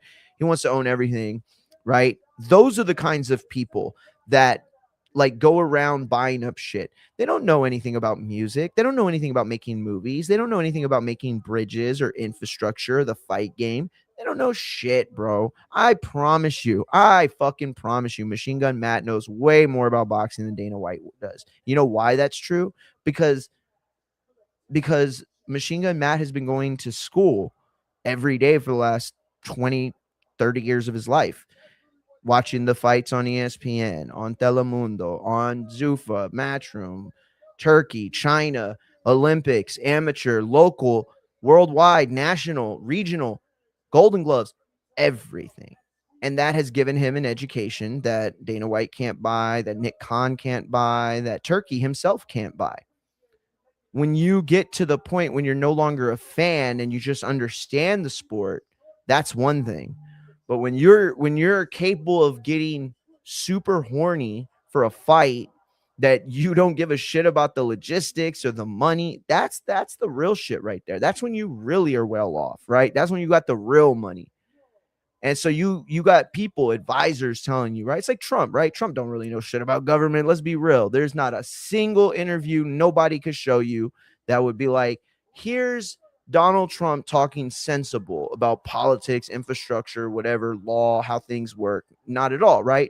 But he has a bunch of people around him that he trusts, I guess, to tell him like, oh, this is what you should think about the environment. This is what you should think about the Federal Reserve. This is what you should think about bum stocks, whatever the fuck, right? And that's the way rich people operate. They got a bunch of advisors and they got the money. So they can have people suck their dick and tell them they're super smart and tell them, oh my God, look at all the things you did. But really, it's all the people in the background that they just like paid to make them look good. You know what I mean? And so I think without Turkey gone, boxing goes right back to where it was. It reverts right back because that's how everything works. That's how everything works. Boxing was no different than any single, business or business model in America or anywhere else with a thriving capitalistic nature. No different. The only difference is in the last several years, we had a mark, somebody like us who is a fan like us at the helm, right? It's like if I don't know, like a super virgin wrestling fan was just like promoted to head of creative for WWE. You know what I mean? Like there might be like a lot of shit. We'd be like, oh my God, this is fucking awesome. Oh wow, this is so cool from our perspective, right? But the people that get paid by WWE, the people that are rich based on their success, they might panic. Like, what are you doing, dude? You just gave all the WrestleMania matches away at the Raw and SmackDown. Like, you just booked Oba and Brock Lesnar in a Hell in a Cell for Raw tonight. Like, what are you doing? That's a pay-per-view. You know what I mean? So it's like that kind of shit. Yeah, this is a civil matter. Floyd won't be getting arrested. Exactly. Floyd's not going to get arrested because That's the problem, right? Like I know y'all don't want to talk about this shit. I know y'all don't, but y'all always talk like why you always get into this stuff more? Because I'm frustrated, bro. Because I'm frustrated. Because it's not illegal to steal money from people like Floyd's did. And I'm not mad at Floyd. Bro, you know how many rich ass fucking dudes have been stealing money from this system? You know, I remember that clip everybody would suck Trump's dick for, where he'd be like, where Hillary thought she had that got you. Remember, she was like, and you and your friends taking advantage of these laws and you don't pay your fair tax. Like that bitch don't. Like that bitch don't do the same thing. And then Trump, everybody sucked his dick because he was like, yeah, you mean the fucking laws you built for your donors? And everybody's like, oh shit. And it's like, okay, you're yelling at Bonnie Blue for being a whore, but then you were sucking your own dick in the locker room. Like, what are we talking? Why do we give him credit for that? Because nothing changed. He like admitted it was. Did you give me a soda? No. Oh, okay, that's okay. Uh, it's like, what did you do to put yourself in a situation where you were going to do something better? So you don't get credit for recognizing how shitty a situation is and then roasting someone else for their role in it. That doesn't take your responsibility away. It doesn't take what you've done or not done for the situation accountable. Like, that's crazy talk. That is crazy talk. And so, yeah, it pisses me off that Floyd, but not specifically Floyd, many other people, they scam for money like this all the time. They never go to jail. I mean, look at that dude from what was it, Ether, or what was it called? What was that guy? David Freed, or something Freed, right? The Jewish kid with the curly hair and he looked like a chronic masturbator. Like, that's the only dude that's ever gone to jail. Like, nobody from Enron except for that one guy. The housing crisis happened since 2008. Rich people have been getting away with doing things that make them richer and then fuck up the economy for the rest of us and not going to jail for it. You know what I mean? So yeah, Floyd's not going to jail. Of course he's not. We're in America where you can rip off old people for their life savings and their fucking 401ks and not spend a day in jail and go right back to being the CEO of fucking Chuck E. Cheese and fucking a bunch of people next to Trump and uh other Epstein people. So it's like, who gives a fuck at this point? Don't forget what Turkey does in an actual job in Saudi. There's no telling if the relationship will be the same. It works out because Turkey is a mark for boxing, but will the next guy be? Well said. That's exactly what I was trying to say, but probably not doing a great job of it. Who's the next guy, right? And that's the way that everything works. Like, you could make an argument that HBO didn't get bad. It's just that the guy that took over after was it Green? I forgot who it was in there at that time, but you could just say that, oh, they changed CEOs and everything got shitty. You know, I don't know if that's the case though. When Turkey gone, he will go out a hero because the pay scale in boxing will crash and fighters will have to fight. I can see that happening for sure. Trump got credit because it's the pot calling the kettle black. Yes, absolutely. He got credit for that. And I get that. And I think he did deserve credit in 2016. Fast forward 10 years later, I still see people using that as like a reason to support or like whatever. And it's just like, damn, you did your whole investigation on a fucking GIF, on a GIF, on a meme. Like, that's crazy because, like, it's like doing the opposite, but you just said the opposite. And you know what it is? Like, Joe Rogan gets like so much credit for being this like middle of the road guy, and it's just not the case. Not the case at all, right? And I don't blame him. Like, I'm stupid. Like, I'm the guy who thought people were better than their biases, and that's just not the case. I don't think it can be. And at the same time, it's like, how do you blame Rogan? Like, you know, fucking liberal media comes out and calls you a kook, which maybe he was, maybe he wasn't, but at the end of the day, like, you know, he took it personal and he went back and he wanted to fight against the left, and then he did what he did. So I can't imagine a person that I give a fuck less about than Joe Hendry. And this is why WWE is like, WWE is like the dad joke combined with the dad bod. It is just like acceptable, but can you just not? We're eating. You know what I mean? Like they're just like nerds. It's like somebody showed them a TikTok clip that was like 2 years old, and they're like, "Have you seen this? Apparently, there are two guys in a hot tub that aren't gay. You can tell by how far they're sitting from each other." And it's like, shut up, Grandpa, you piece of shit. Rogan definitely got blinded by his power. He just realized it too late. For sure. Yo, it's so crazy watching the show today. I don't watch it a lot anymore, but I do still watch, right? It's like not watching CNN. People are like, oh, I don't watch CNN. It's like, well, why? Yeah, they're biased like everyone else, but they have like the best journalists embedded in all the places. Like, I don't know. It's crazy. But I'd be like, oh, yeah, like, I'm not going to watch Joe Rogan anymore. Like, of course I am. Yeah, but I don't listen the way I used to. And like listening lately is like awkward. You know, you got like Tim Dillon basically like making fun of him to his face, and like other guests being like, yeah, Joe, it's so crazy, this political climate. It's like they'll capture you and then make you say whatever they want you to say and then not give a fuck. And then they invite you over to the White House and do a pic like, hey, yeah, they don't give a fuck. And then it's just like Joe, like looking at Jamie like, is he talking about me? No, right? I think he is talking about me. Like, you know what I mean? Like, no, he's talking about you, Joe. He just doesn't know he's talking about you. Once they took that Spotify money, he chilled out. Yeah, bro. Yeah. Good call. Well said.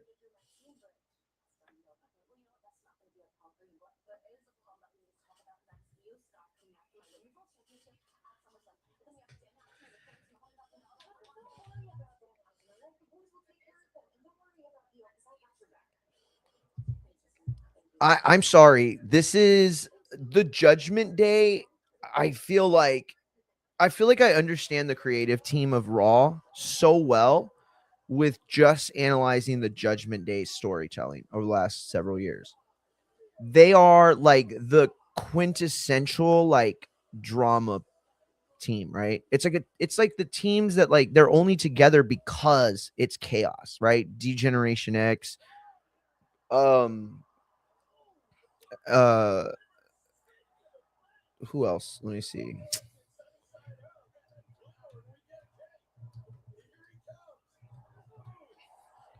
Oh, this is a good one. Perros del Mal, right? That's a very perfect one, right? These are or the clown circus, the AAA, the Psycho Clown Circus, whatever. Those factions aren't factions of people that get along really well or think well together, have the same politics. They're just like agents of chaos, right? It's like the Joker teaming up with Penguin and Riddler, like and Two-Face. They're not like they're not like the perfect team to assemble an IPO and take it public. Like, or you know what I mean? Like they're the fucking type of people who they're all just interested in the same chaos. And so it'll work towards a certain goal. If you have somebody who can keep that chaos in check, you're good. And that's what they had in Rhea and Priest, right? They had the tall, big fucking dude, and they were like, y'all little bitches just chill down, right? It was like the big dogs controlling the puppies. And then the puppies were like, hey, there's like way more of us. Let's get these fucking dogs out. And now it's just like chaos. So it works that way, I guess, but I don't really love it. JD Vance said one of the smartest things I heard last week on Bill Maher. Did you see him on Bill Maher? I saw like 2 minutes of it, or maybe like 3 minutes of it right before um hidden no, it wasn't Forbidden Door. I forgot. Whatever we were watching on Saturday at that time. I think it was replaying on HBO. My parents just had the TV. My parents weren't home. They just had the TV on. And so I walked in and I saw JD Vance on. I knew it was on. I just hadn't seen it yet. I'll probably watch it later tonight.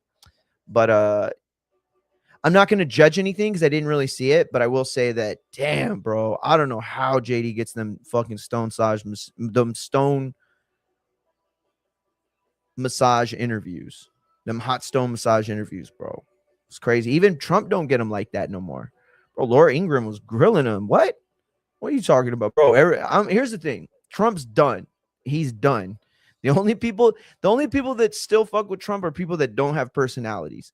And you could tell that, right? Because like you still like if you keep up with the Jubilee shit, there's only two people. There's only two types of people that are still considering themselves MAGA. Please watch the Jubilee thing, please. Because I know I know what happened too, right? I'm gonna get into this real quick. I know what happened. I swear to God, because this happened to me too. Depending on what era you grow up as a kid, one of the Democrat or the Republicans are a problem. So if you grew up like when I grew up, right, like Bush, end of Reagan type shit, you knew that the Republicans were fucking up, criminal to a degree and level that was crazy. Now you want to talk about Democrats, you could say personal finance has exploded. Like Obama's net worth, it's crazy how much increased, and you can complain about it all. But you got to complain about it all. To pick one side doing one thing and ignore your side, that makes you a retard. I'm sorry. Said it, don't care, because that actually does make you a fucking tard. And so at the end of the day, you have these people is like, oh, what kind of people are MAGA? Not Republicans, not conservatives, because this lady goes, tell me what makes Trump conservative. I've been asking this question for fucking 6 years. 6 years I've been asking because I come from a conservative place. I come from a Republican state. I fucking registered at 18. I drank that Kool-Aid. So it's a little easier to recognize the shit taste of Kool-Aid that they sweeten up when you've already had it. But if you grew up in like late 2000s, mid 2000s, late 90s, there's a chance that Obama and the Democrats are your big boogeyman and they ruin the country and blah, blah. Meanwhile, you dumb fucks, everything goes up, right? Taxes, everything goes up. The stock market, everything, it's all the same. The game plays out no matter what. But that's not a good thing if you're a Democrat or a Republican, because that means that one of y'all is going to win and the other's going to lose. And that loss is less money, less power, less everything. I'm sorry. It's just so easy to tell. It's just so easy to tell now, right? And you got guys like JD Vance who could stand on business and say, no, I am conservative, bitch. Listen to my podcast back in 2014, 15, 16, 17. Listen to me. I have a vision. I understand what the Republican Party and the Conservative Party is missing as it relates to policy. And he knew what he was talking about because he said Trump was fucking terrible. But then you got that Peter Thiel money, then you got that fucking investor money, and then guess what happens? You're like, oh, you know what? This guy's not terrible. You know what is terrible? Trans people taking over everything. They're in the bodegas. They're cutting off our dicks in the cabs. Like, the fuck are we talking about, bro? My best friend graduated from college, top 5. This motherfucker don't got a job right now. Another friend of mine made 6 figures coming out of college, in debt up to his eyeballs because he had more than 2 kids. Like, it's not good for people out here. I'm talking about the real people actually working, people that go to a job and got to make sure their kids aren't getting molested or ending up on crack or on stripper poles or whatever else the fuck, or listening to these stupid fucking entertainers or going out to LA and getting molested. Like, all these crazy things that happen that we know now, it's like, fuck, you know what I mean? If Watergate happened in 2026, it would be forgotten by next week. So right. Nixon would still be president. The left threw a what? A fit? For what? Oh, for the Watergate? Really? No. See, that's where Alex, I think this is where me and Alex, I think, don't see the same things. I don't disagree. He's probably right, even though I didn't see this and I don't know anything about it. I'm not trying to tell him because he obviously is telling me about the story. I'm just trying to interpret. He says the left threw a fit. I'm sure somebody in the left threw a fit. And I'm sure there was a good percentage of people on the left threw a fit, mostly because that's the game. They say something and we call it out of pocket. We say something, they call it out of pocket. And I'm not we with Eddie. I'm just saying that's how they talk, right?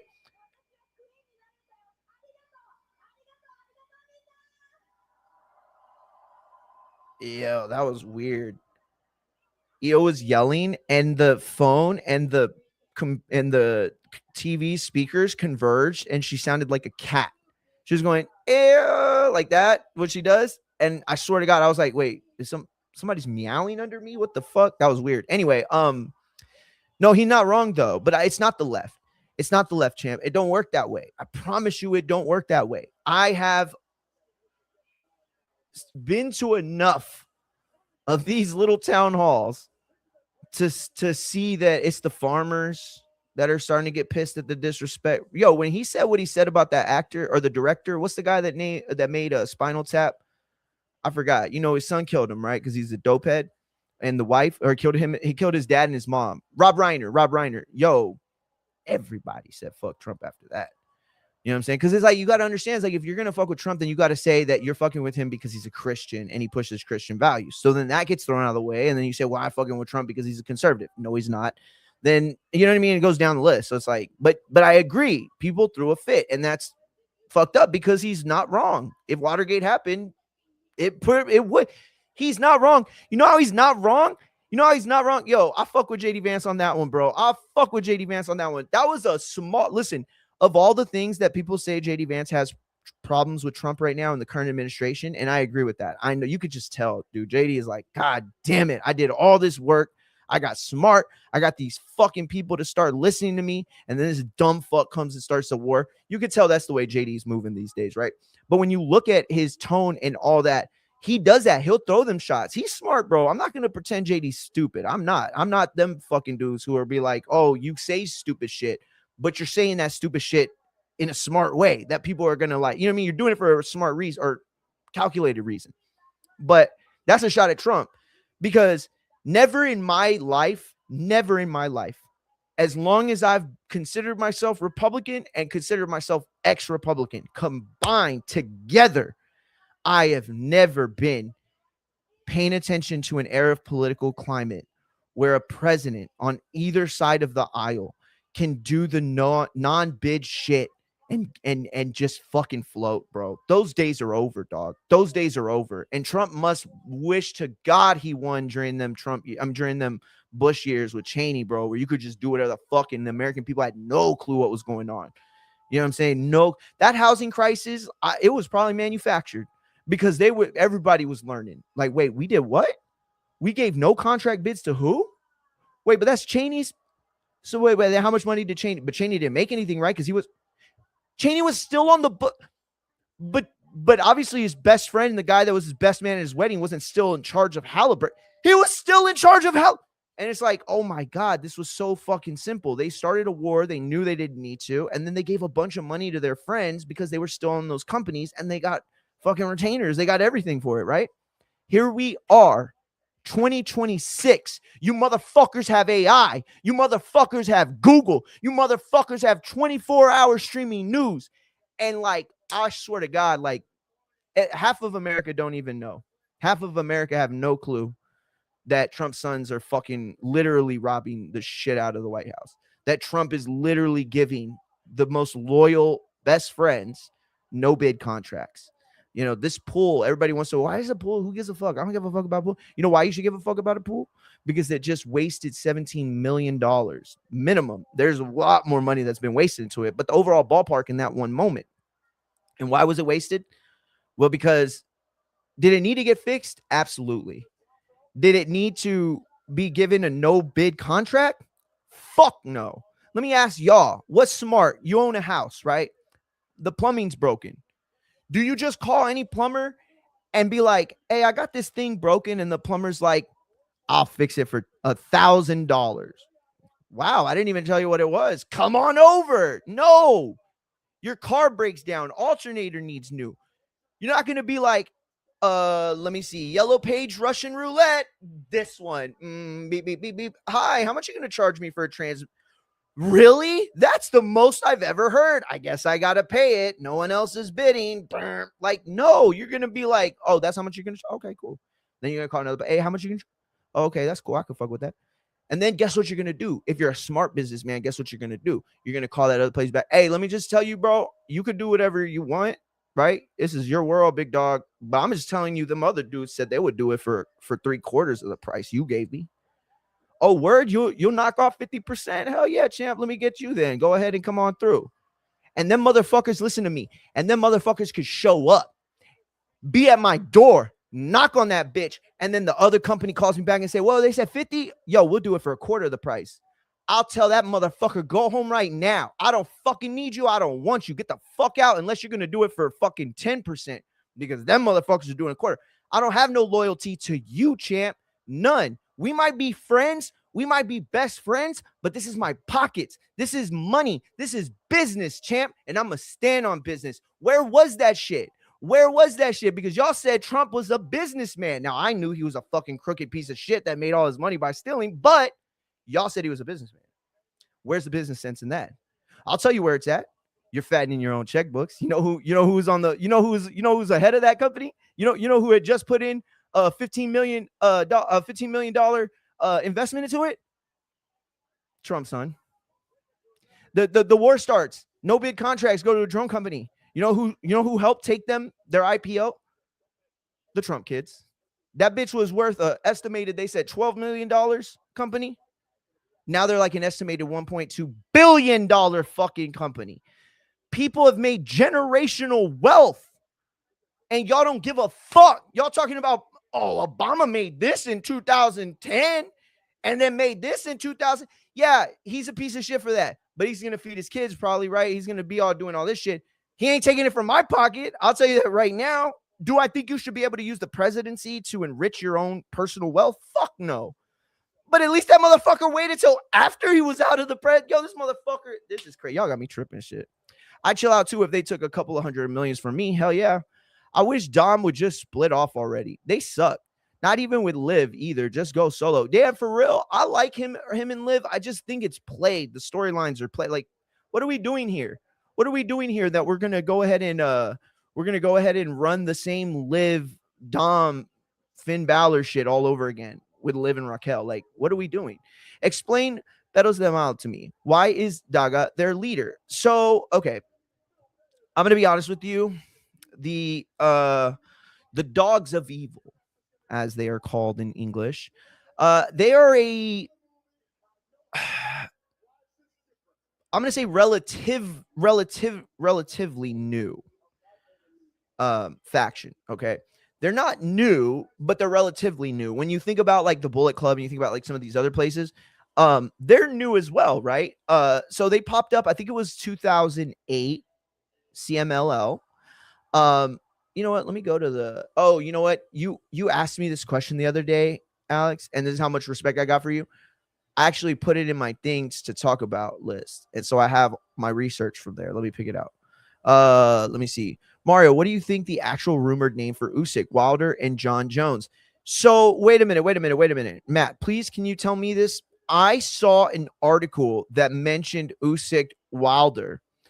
Under that, next I went to YouTube, a reel popped up saying that it was actually Wilder and John Jones that were rumored to be fighting each other. So is it Usyk being rumored to fight either Wilder or John Jones, or is a rumor that Wilder and John Jones will be fighting opposed to fighting Usyk? Please help me with this. This EO Liv situation is so stupid. The worst. The fact that she has Ace said Raw started an hour ago. We're watching, champ. We're watching. We just, we get off topic. The fact she has to beat Liv twice is dumb as fuck. Listen, I put this in my thing, right? I've been putting it in my recap for like hours. I mean, for months now. But the truth is that I don't think that any of these people are even remotely thinking of the girls or the women's division. Like, imagine that we got the announcement for Hell in the Cell today, and Oba came out and he's like, I have a choice now to make. Who will I fight? I'm going to fight Brock Lesnar in a Hell in a Cell. And we're like, oh my God, that's crazy, right? That's crazy.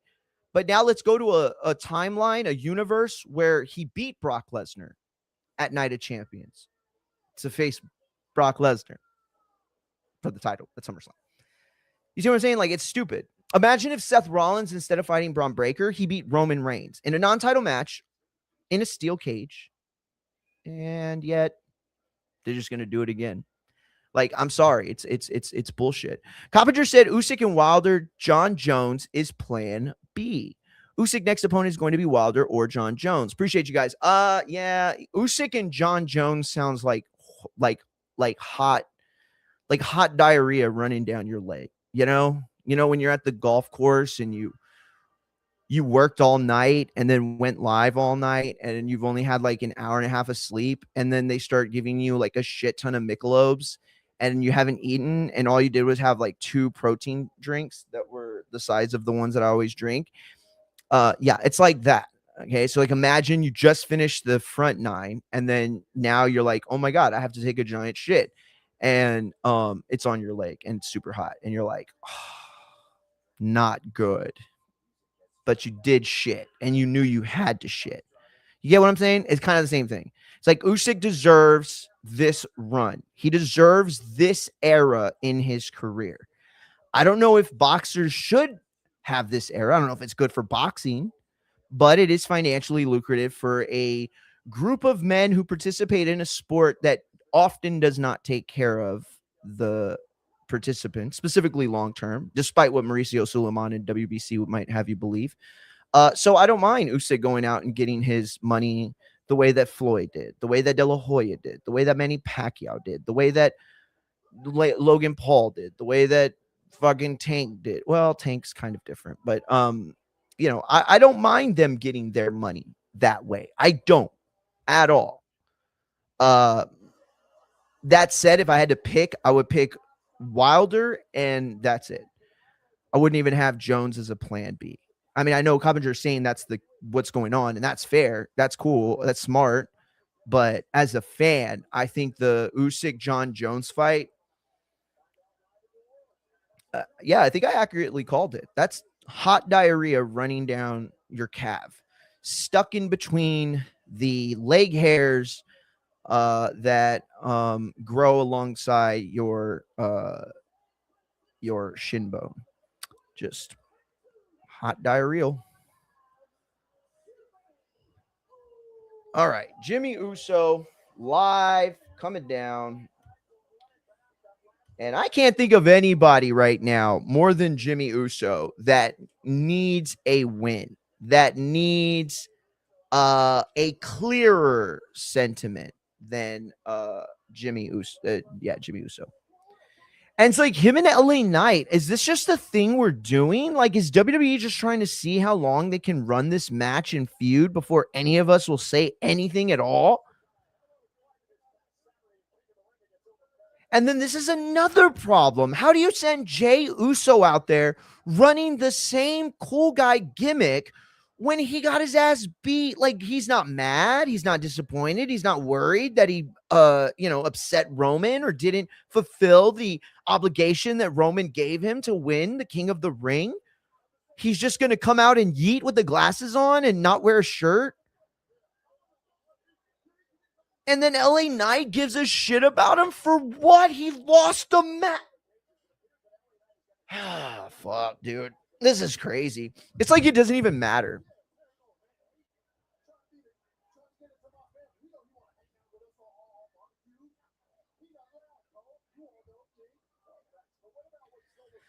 Oh my god, dude. I'm sorry. Jey Uso's like borderline the worst character in the world right now. I love Jey. I got so much love for Jey. Y'all know, y'all been watching it, or I'm not saying y'all know, but if you have been watching this show since before it was terminated and and we had another channel, then you know I've been saying I got belief in Jey. I think Jey is a solid. I think he has a lot of potential still, even today. But you can't book him the way you've been booking him and expect him to get over like a Roman, right? Like Roman got to win every single match for 7 years before, you know what I'm saying? Before they did shit. Usyk deserved to pick whoever he wants. He beat the champions, defended the belts, then vacated, status earned. Absolutely. I don't disagree with that. Do I wish that if I was like, let's say I'm Dr. Doom, or I guess I'd be Loki, right? The story guy, right? Loki, god of stories. That's who I am. If I'm Loki, god of stories, and I could like change our universe in a way that adopts another universe's like narrative, right? Like if I could be like, oh, you know what? I'm gonna change the year that Trump won in 2020 and I'm going to have so and so be, you know what I mean? Like if I had that power, I would put us on a timeline that where they don't do this.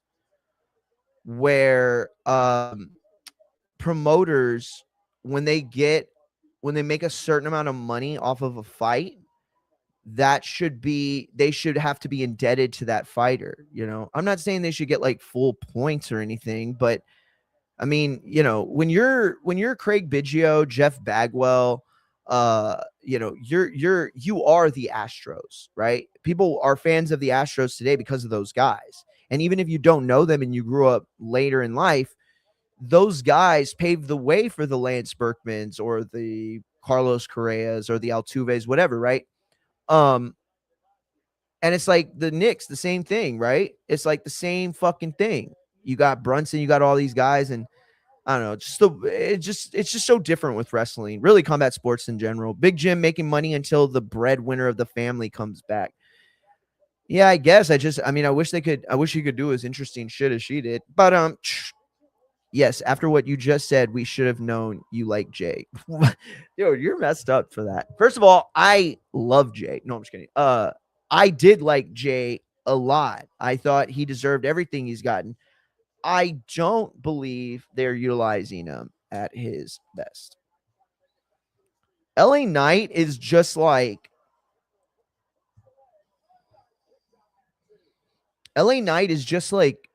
this constant experiment, I think. More so of like, oh, what can we get away with doing to this guy that the crowd will still like cheer for him? Yeah, I know. You didn't have to say anything, but yeah, I clipped it. You see, it went from here up. So now I got to let these little baby hairs grow back in. Until they get like right here, I'm not gonna. All I'm gonna do is like clean up my edge up from the side, but I'm not gonna retool it. I'm not gonna shape it. So, because obviously you could see I've done a really lot bad damage to it over the last several months. So, just gonna let my brother deal with it from now on. Too bad for Usyk. It will end with him on his back. Oh my God, Alex, are you shitting me right now? I truly believe it. I'm getting this divine feeling about it. You know what? I'm not going to make fun of that. I'm not going to talk shit about that. If this is a divine feeling you're getting, I'm going to respect that actually. Maybe it's because I'm a day one. Yeah, day one bronze bombers usually do that. I'll say this, Alex. It makes me feel a little hurt, that you're still so much of a day oneer, despite the fact that, he threatened your favorite podcaster's life. I mean, do you even have any loyalty to me? No, I'm just kidding. No, I like Wilder too still. I love watching him fight. You know what I mean? I've never, listen to me, I've never had a problem with Deontay Wilder in my life ever. All right. It was a problem for me when I realized that he literally threatened my friend and boss's life and then mine accordingly, or mine, right after. That bothered me, but it didn't even really bother me. Like, I mean, yes, it bothered me. Ness is my friend. I love him, and I love myself. But it was more like, oh man, this guy thinks he's super important. Like, dude, this guy thinks he's like a mob boss or something. It's so funny, bro. It's so funny.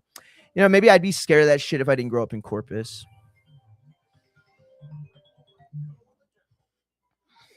Hello.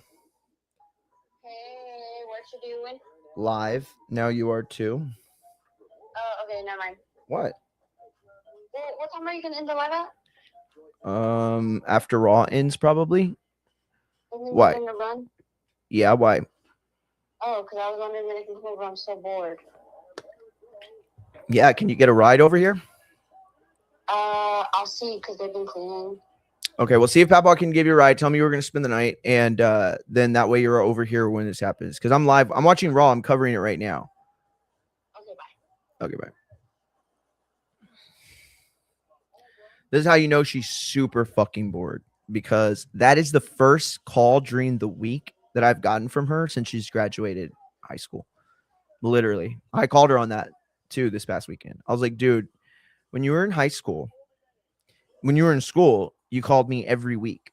And it was because she'd had a project to do or a paper to write that she didn't do till the last minute. And we'd have to stay on the phone for a couple hours, or I'd have to go to my parents' house to help her physically. Yeah, hadn't heard from her at all since she graduated. Although she was thinking of me because She made this. I wasn't gonna show this to y'all, but I need to show this to you because y'all need to get on my not on my level, but on my perspective.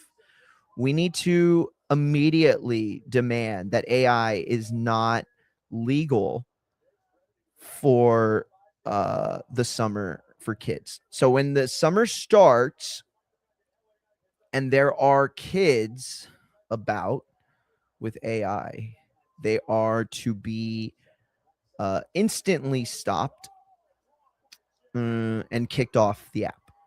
And I'll tell you why. It's because they're bored and they're just making random videos of people. And that's not fucking cool. And I know y'all know that's not cool. So let me show you. Where the fuck is this, Jink, dude? How the hell did I not save it? Where is it?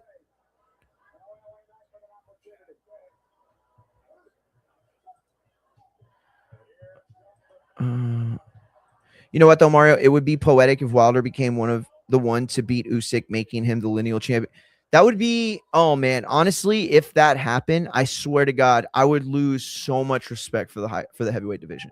Not because Wilder's so bad, not that at all. He's got a big right hand, and in heavyweight boxing, here's the thing: Wilder would not be anything in any other division below like super middleweight or even below like light heavyweight, maybe. He wouldn't have the skill to survive at flyweight or lightweight or welterweight, none of that, right? But at heavyweight, where the size of the individual definitely dictates how much prowess exists in their punches. By the way, I'm going to be doing Michael Montero's show tomorrow. All right, that's 1600 Eastern time, so 5 o'clock for none of for the for those of you not familiar with military time. No, wait.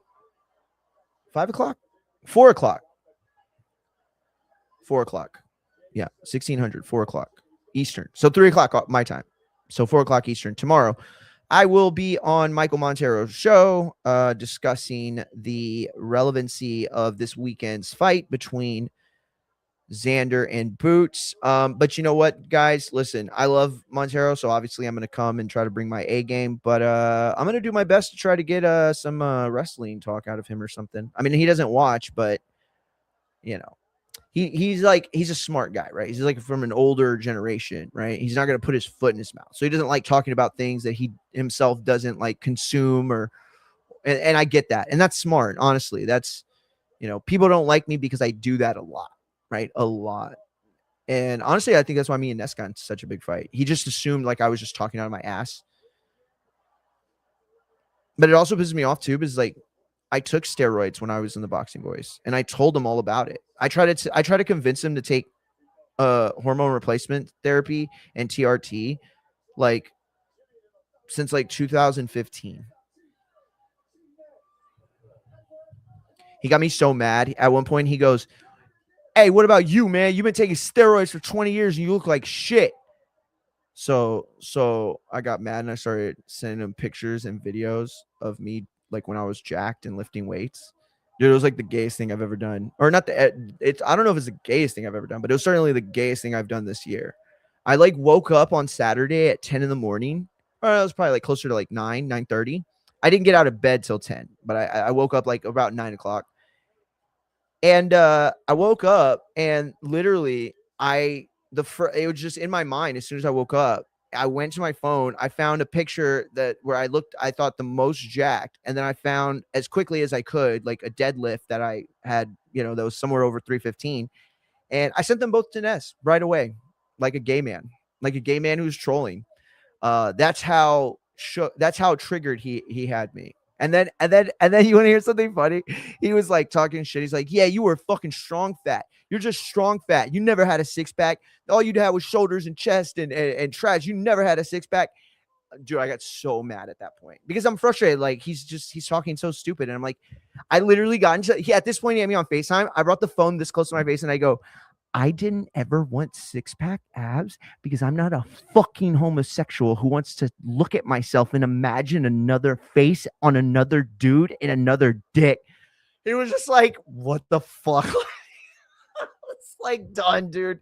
And it's like, oh, he definitely doesn't think about he doesn't think about our time together at all. And that's obviously smart if you didn't do like podcasting and arguments for a living. Because I certainly was winning that debate because of him.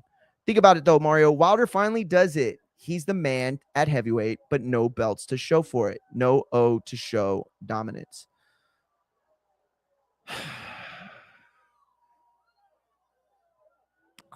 It's a fine story. It's a fine narrative. I don't know if it clowns boxing more than anything to suggest that the most unskilled version of the best heavyweights or most powerful heavyweights could be arguably the most skilled version. I think it sets back the narrative a little bit on boxing being a sweet science if all that can destroy it is an atomic bomb, right? How solid is the footing for the universe that we occupy if an atomic bomb can destroy it all, right? And that's the excitement of a fight with Usyk and Wilder anyway. But this idea that the narrative is good for anyone but Wilder, I don't know if that's the case. Like, I don't know how many more people start watching boxing again if Wilder wins, right? Maybe they do. Maybe that is the way that you get more people back in, right? You have a guy because like Usyk is tough to watch in the sense of you have to understand to a certain degree what you're looking at to be able to like properly and analyze it, right?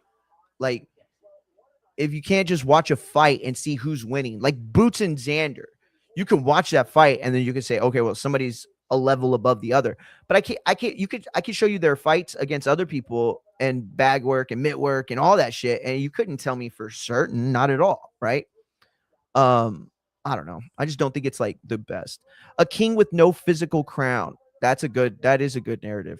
The rules of the sweet science don't apply at heavyweight. You are right, Matt. And I love that you make that case. I don't think I've ever heard you make this case before. And I don't think we've ever had this conversation before. Oh my God. This show has been like 30-40% post videos, by the way. I've never heard you make this claim before. I don't remember a time in our lives debating from even the Boxing Voice era, having talking about this, but I agree so much with what you just said. And I feel like that's a thing that separates even the most staunch casual fans that watch and are headed towards like a hardcore sort of persona or interest level. Not even they, I don't think, understand that. Right. It's like saying gravity is a real thing and it exists and it's tangible.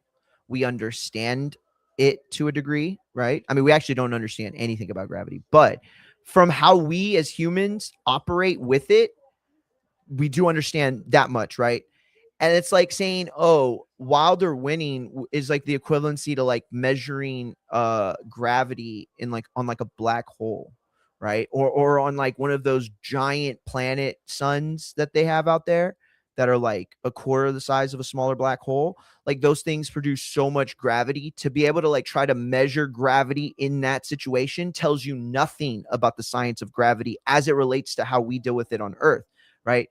So to have the heavyweight division and the sweet science is to have gravity being measured on a black hole as opposed to gravity being measured literally everywhere else on Earth and other planets. And you know what I mean? Like, so yeah, I guess I would make that example. Prime example, Wilder Fury 1.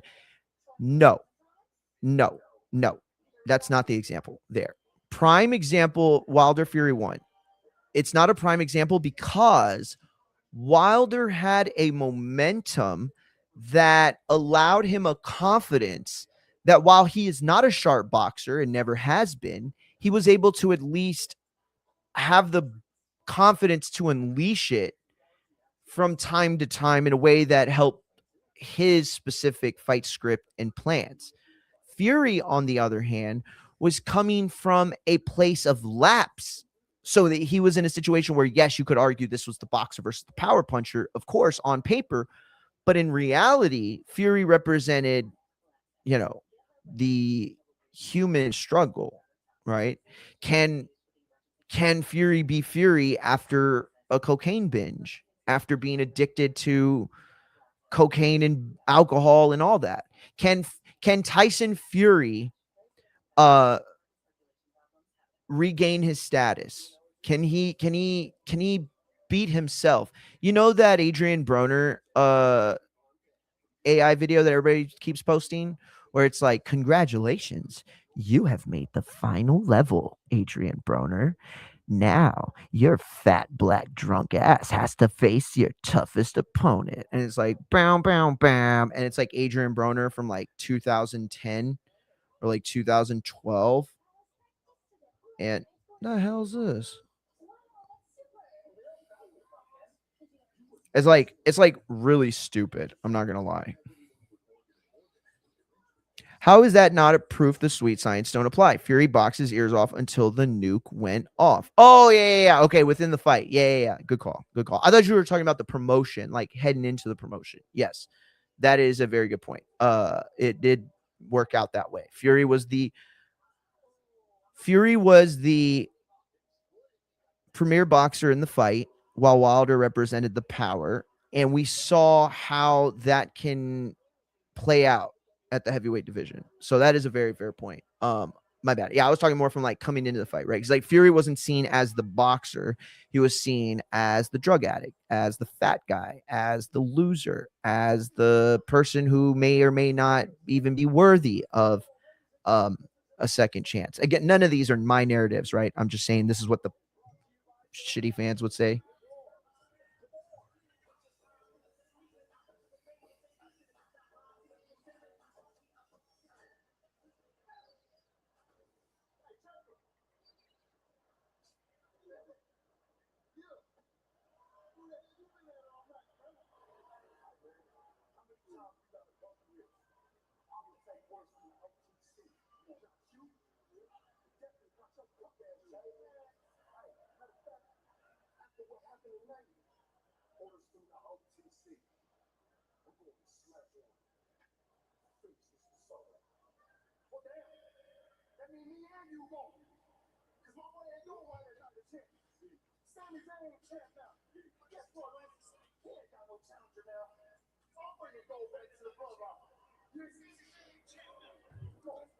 Yo, the Jay Uso character only makes sense if at the very end they're like, he's been suffering from adult ADHD and bipolar, and not the full schizo, but the other half part schizo. You know what I'm talking about? LA Knight teaming up with Solo would be fire, in my opinion. Okay, but not tribal chief Solo, right? We're talking about like the Solo that we've seen glimpses of that have like cool, like fresh attitude. That Solo I would love. Yes, 100%. The guy that's been trolling on weekly SmackDown TV. That guy pairing up with LA Knight would be fun. The Solo that has defined who and what his character is, I don't think that would be fun. Honestly, I think they would just get buried very quickly. Yeah, no. I agree with that then. Yeah, you're absolutely right. That Solo, I'm done with this tough guy Solo act. It's not that I don't think he's a tough guy. I think he'd clearly beat my ass, right? He's fucking like 4 inches taller than me, 5 inches taller than me, and like 100 pounds on me. But that said, I'm not scared of Solo. Like from a fan watching, right? Like Oba would terrify me. Brock Lesnar, terrifying. Let me tell you right now, I'm the police guy at the airport, and Dustin Poirier, you can replace him with Brock Lesnar. Oh, that goes exactly the same. The exact same. Except at some point I just get on my hands and knees and start doing the Wayne's World thing. I'm not scared of Solo. I'm not. And again, it's not like I shouldn't be, or it's not like I shouldn't be scared.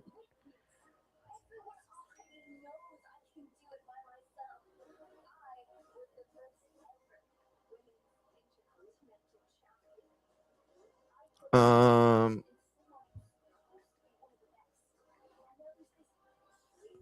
all right. Kins wants to come on because she's watching Raw too. So Either that or she's just watching me watch Raw.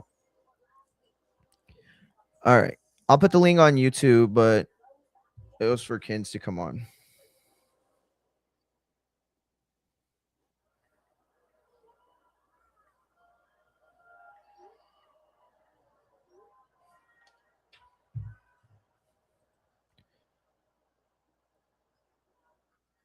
I'm not going to read this, but it is hilarious. I'm just going to do it. Rhea terrifies me. She'd hunt me down strapped.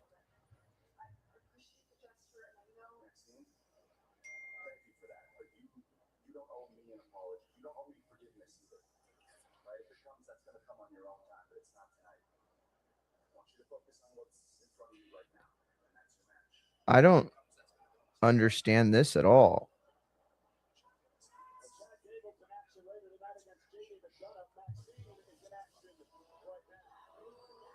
So she's regretful like 2 days after.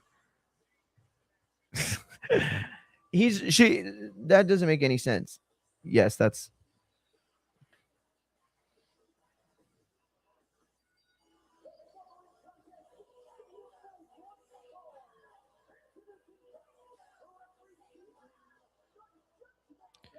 Oh, you're on IG. Oh, Kins is on IG. My bad. All right, I sent to IG.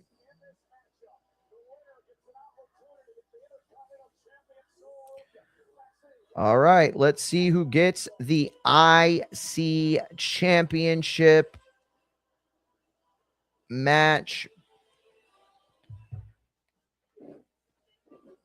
It'd be like, oh, they put Raquel facing Sol Ruka for the chance to fight for the IC title. Lame.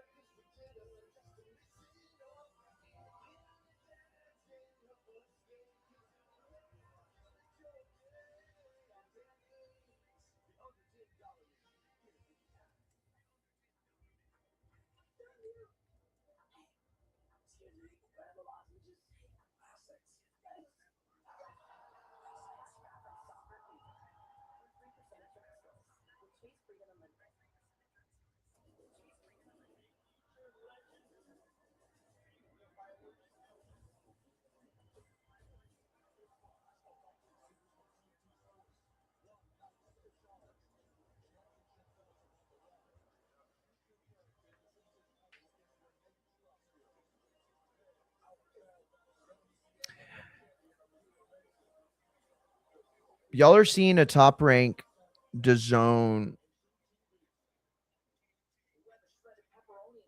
They say, oh, that's the TNT fight, which is a commercial on Netflix.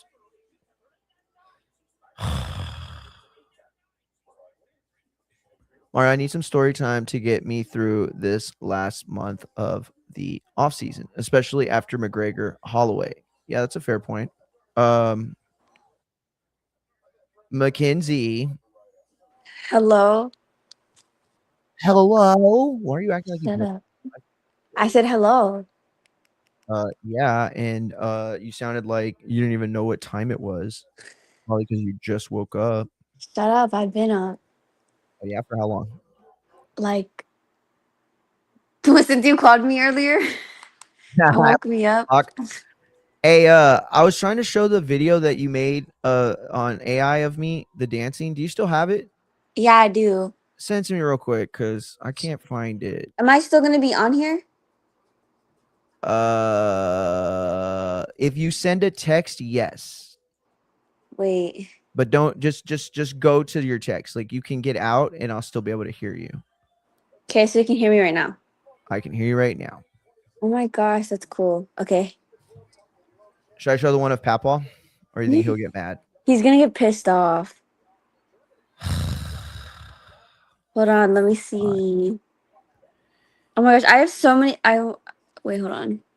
I forget. I'm like hold on, let me see. I'm trying to find Guys, it. you see that? She literally has done so many of them instead of registering for college or getting a job that she cannot find them because Wait, she I is sent way it to too many. Papa. Okay, I found it. All right, send it to me. Dude, Maxine Dupree. Are you watching wrestling?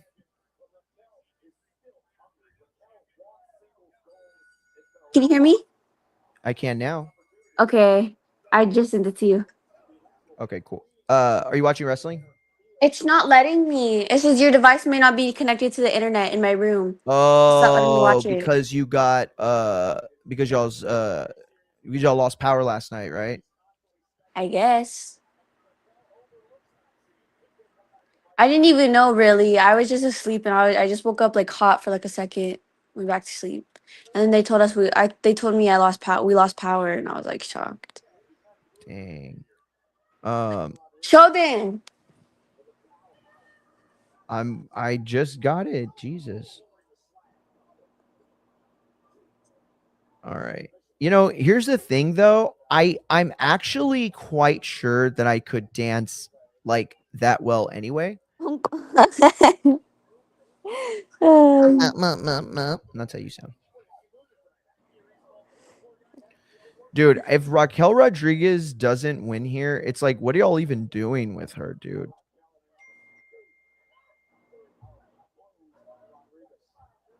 You know what I mean? Where is oh all right. Show it already. I'm trying. It's syncing still. All right. It's downloading to my computer. There it is. Show the amazing video. I paid $5 to make. I was Oh, if like, Maxine wins by going full heel, that I will very much accept and love. Although it would have been dumb to do it after you just did the Chad Gable thing like that. Like, obviously, that's going to happen where he's just going to turn on Chad. oh, Uncle, have you watched the Backrooms yet? No, not yet. Did you watch it? Good. Yes. When? The night before, literally the night before my graduation. Oh, there it is. Have to make me look like a fat gay boy who's trying to be hot. The fact that This my is dad thought it was real at first. That's actually very nice. I actually think, wow, Dad he goes, thinks that yeah, well of me. oh, your Uncle Mao is so gay. That's not. That's. He said, "Show them now." That is not at all real, but I appreciate the fact that he thinks I'm that athletic and cool. You're not cool. Well, you're Who not gave cool. you You know that what? confidence? I love your You know what? confidence. I was gonna I was gonna play Roadblocks with you on Twitch It's and on not YouTube. Roblox, Papa. It's Roblox. I said Roblox. I You said said roadblock, and then roadblocks. I No, you said changed it and said roadblocks. and then I said, you know what? Eat shit. How about that? How about that? How about you eat shit? How about you? I Wait, was okay, going you to haven't watched the literally. Backrooms though? Alex said that's terrifying. Someone can do that to me or Matt. Oh, Alex, you just gave her permission now to do that to both you and Matt. So congratulations. Mackenzie's probably found all of y'all social media because she's also a person who literally finds everyone on social media. Backrooms was okay. Yeah, I've been hearing that a lot. I was very excited to see it after Dario told me the background on it. It makes me feel like I Yeah, could write something I one think day that gets turned a into a lot movie. a lot of people, I think the reason that I didn't really like it was because I think the reason I didn't really like it was because I didn't understand it. I didn't watch the YouTube series on it. Oh yeah, you're a problem. That's a problem. Oh, Oh, and Alex, to answer your question, it was an app that I downloaded. I think it's called like AI Video. it's funny how you were doing that when you could have been doing clips for me, but you're just doing nothing. So, Oh. oh look, it's Oh, Danhausen. All right, this is gonna be oh, fun. must be nice to see that. I can't even see anything.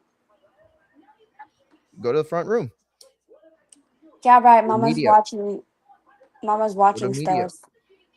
Dad's probably gonna get home soon. I can't have nothing nice.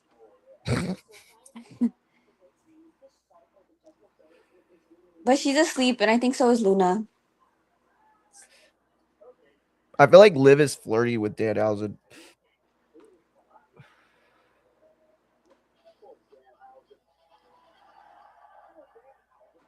I mean, how much longer are you have to wait for Danhausen to finish up his fucking thing? They left it open to go anywhere with the story, but I would have liked more story from that company. Yeah, absolutely. They made it a movie about two characters rather than why the back room existed in the first place. Yeah, that sucks. You know what? If you've never watched Severance, you should watch Severance. Severance is fucking good. It's Oh, basically like the back rooms, kind of, but it's actually way different now that I think about it. But it's similar in terms of like the lore of what backrooms is supposed to be. Severance is good because they establish the universe, they establish the rules, and you understand the mechanism behind what makes it weird, right? For them, it's like you go to work and your consciousness is turned off and turned back on for your work self. So the you that goes to work literally has no idea what you're doing there. And the you that goes to work has no idea what your life or even name is outside of that. And so that was what Severance was about. So when they told me about Backrooms, I thought, oh man, this sounds really cool. It sounds similar, but it's hard in a movie to get the rules and the universe established and then tell us character arc, have right? you watched Science Obsession? fiction to do one or the other. I haven't seen Obsession either yet. I haven't seen Obsession. Have you watched? What else is coming out? Game of Thrones, and it was fucking amazing last Oh, I night. It haven't was watched so that. good. Have you watched Back Love to make Island? the list on the first place. That what? Have you watched Love Island? No, of course not, dude. You know what's fucked up? You know what's so fucked up? They're starting to do Love Island bets on what's it Yeah, called? I've seen that. That's Dashi 69. What's the insane. betting app? I don't know what it's, Dashi but I've seen 69. it. They're like now you can bet on Love Island. It's like Dude, that's promoting. crazy to me. They're just trying to get, listen to me, and I'm not like this overly religious guy or anything like that, but they're trying to make us all go to hell. I'm just saying that, What? sex has been a thing that they constantly make us, put in front of us, and now gambling is a thing that they constantly Dario put in front hates of Love us. Island. I think it's great. I think it's terrible, and I think it's ruining your brain. You need to watch it. Binge watched. I've been so bored. I've binge watched like 19 episodes in like 3 days. They're each an hour long. So you watch Love Island, and you Hmm. old episodes of Jersey Shore from when I was in high school and college. And then you Yeah. said you just started watching The Hills? No, what? Something. No, The Walking No, Dead. no, this is a reality show. I don't remember, but either way. The OC. Ooh, maybe we're gonna buy UFC 6 tonight. It's Kalshi. Yeah, my bad. Thank you. But I heard they're doing it on draft room. I mean, draft picks too now. DraftKings. Oh, DraftKings, thank you. yeah, I saw that. It's been like promoting on TikTok.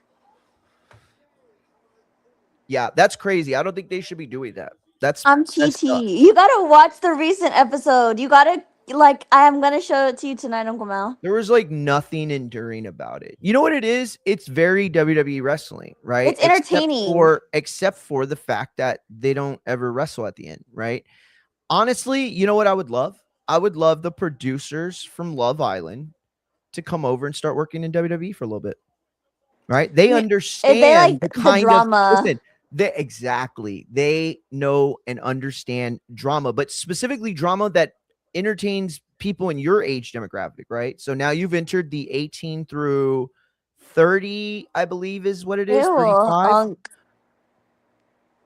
That's not what that means. The You're marketing, Unk. You're about to be 40. You're about to enter. Ew, you're about to enter a new era. That's gross. You're old. the smart era where you make good decisions based on the things you've learned. Oh my That era, gosh. you mean? Yeah, right. The 40 through like you're in Papa and Mama's category. You've already started making the Papa jokes. That's not even close to true, but whatever. Even So listen, Dario called you out. the thing is this, right? If they could get a way to like find the Love Island storylines on WWE, that would be amazing, right? Because like Y'all love that shit. Y'all love the drama. And here's the thing: they could easily do it. Maxine Dupree and Austin Theory, right? They've been like mingling them in the back for a few months now. I mean, it's probably one of the slowest rollouts for a duo ever, right? I remember when Sonny and Skip, they just I mean, not Skip, I forgot his name. They just came right out. Candido, they just came right out. They were together, right? These two are playing pocket pool in the back with their phones, and so yeah, you could do that. And then Chad Gable's like trying to be like the Captain Save-A-Ho. Oh, that's a good storyline. Tell me There's you wouldn't want no to way start you just watching said Captain wrestling. Save-A-Ho. There's no way that you honestly think that that's something new that your age group or generation invented. You know, Captain This is Save-A-Ho's been like a thing embarrassing. since like the 90s. What's embarrassing about it? That you just found out that that's an old saying? That is embarrassing. You're right. No, you're trying to be Embarrassing. young. You're embarrassing. How is it trying to be young to say things that I have a wide array of sayings, colloquialisms, and verbiage? Let's All not right. bring up the list that you have on your phone, Uncle Mao. I don't mind. Let's bring Slang it up terms. so that I can write for a younger audience. Like I'm a writer. You understand that. So I have to write for somebody who's like 12 years old, 18 years old, 30 Salt years and old, pepper 70 years old. On the live. on the life. Did you say cut your nipple off on live? What? What the? He said on the live. What? I heard cut your nipple off on live, and I thought it was you at first. I didn't even know that was God. okay. They He said, label it as "Oh stock my trading. god." They call it stock trading. It's fucking gambling. That's so crazy. They'll do anything to try to get young kids to start gambling all the time. Got your wish, Mario. Raquel versus Sol Ruca. Yep. So anyway, I think they could do that with Chad Gable right now. Do like a Love Island sort of thing with. Okay, you know what? You want to be talking about Live Island? You gotta watch it. You're gonna watch some episodes tonight with me. I'm a couple Okay, episodes behind. I'll only do that on Twitch. There's no way I'm gonna do it in any other way other than No, on you Twitch. have to. You did it last year with Huda. That was when you came to spend the night and forced us to watch it while we were in the living room working or doing schoolwork. And you just turned it on and then we started watching. And yeah, I'll admit it got a little interesting for her one specific thing, only because you gave me the context, right? So it's like Okay, well, wrestling. I'm about to Like if I told fill you, you in hey, real good. if you weren't a wrestling fan, I said right now, Mackenzie, hey, you see that guy named Dom? Let me tell you about him. His real dad is Eddie Guerrero, but his fake dad is Rey Mysterio Jr. And you see Chad Gable, well, he was pretending to be a lucha and everybody thought he was like super racist. It turns out he loves Mexicans. And then it's like, oh, you see JD McDonough, WWE thinks he's a joke. So that the context now you know and you can watch along with me, right?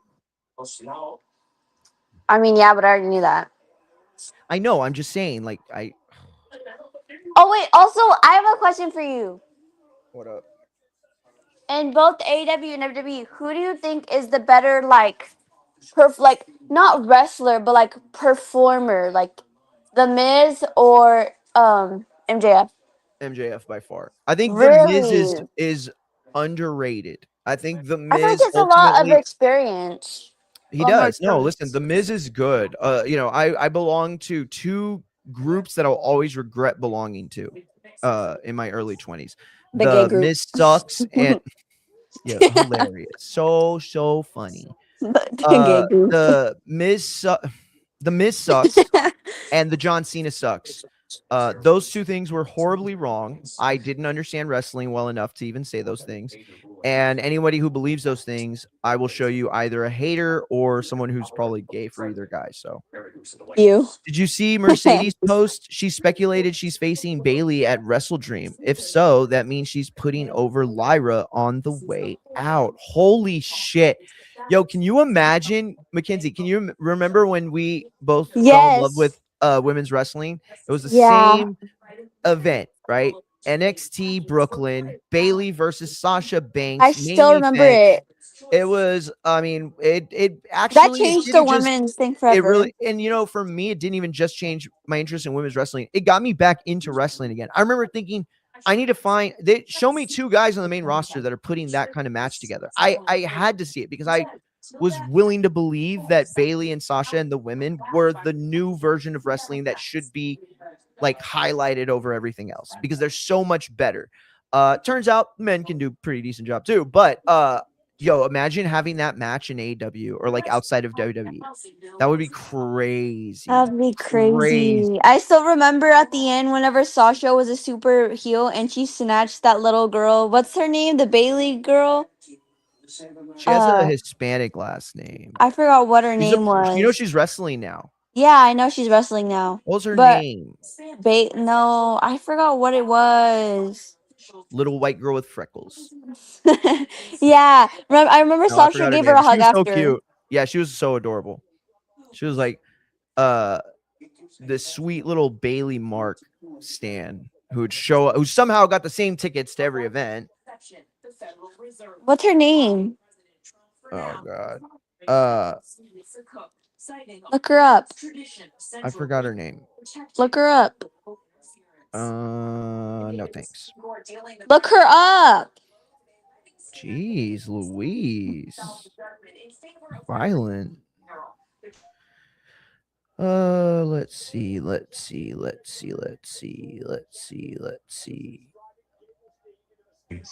Where? No. Where? Where am I going to get ready? You're in the house. Okay. Uncle Matt, Papa said he's gonna take me in a little bit. Right, Papa? Yeah. Okay. Can you do me a favor? Can y'all stop at the store and get me Papa said no before you even finished. That's so funny. Are we gonna stop at the store? Sure, what to eat. What do you need? A Mr. Pibb fountain. We don't know where to find those. That's What at is- the corner of Cimarron and Saratoga. It is the store that is right next to the McDonald's. It's like 2 minutes away from my house. Yes or no? He just wants a Mr. Pibb. Okay, Papa said sure. Or you know what? It's fine if you want to just stop at the store that's at the corner and then just get me a fountain drink there, Coke or Dr. Pepper. I feel like something sweet. Bring you a Dr. Pepper from the house. Papa said we'll bring you a Dr. Pepper from the house. Yeah, he's not joking. I know he's not. All right. So what time are you coming? Later? What? I'll put ice in it and feed myself. What time am I coming? So far.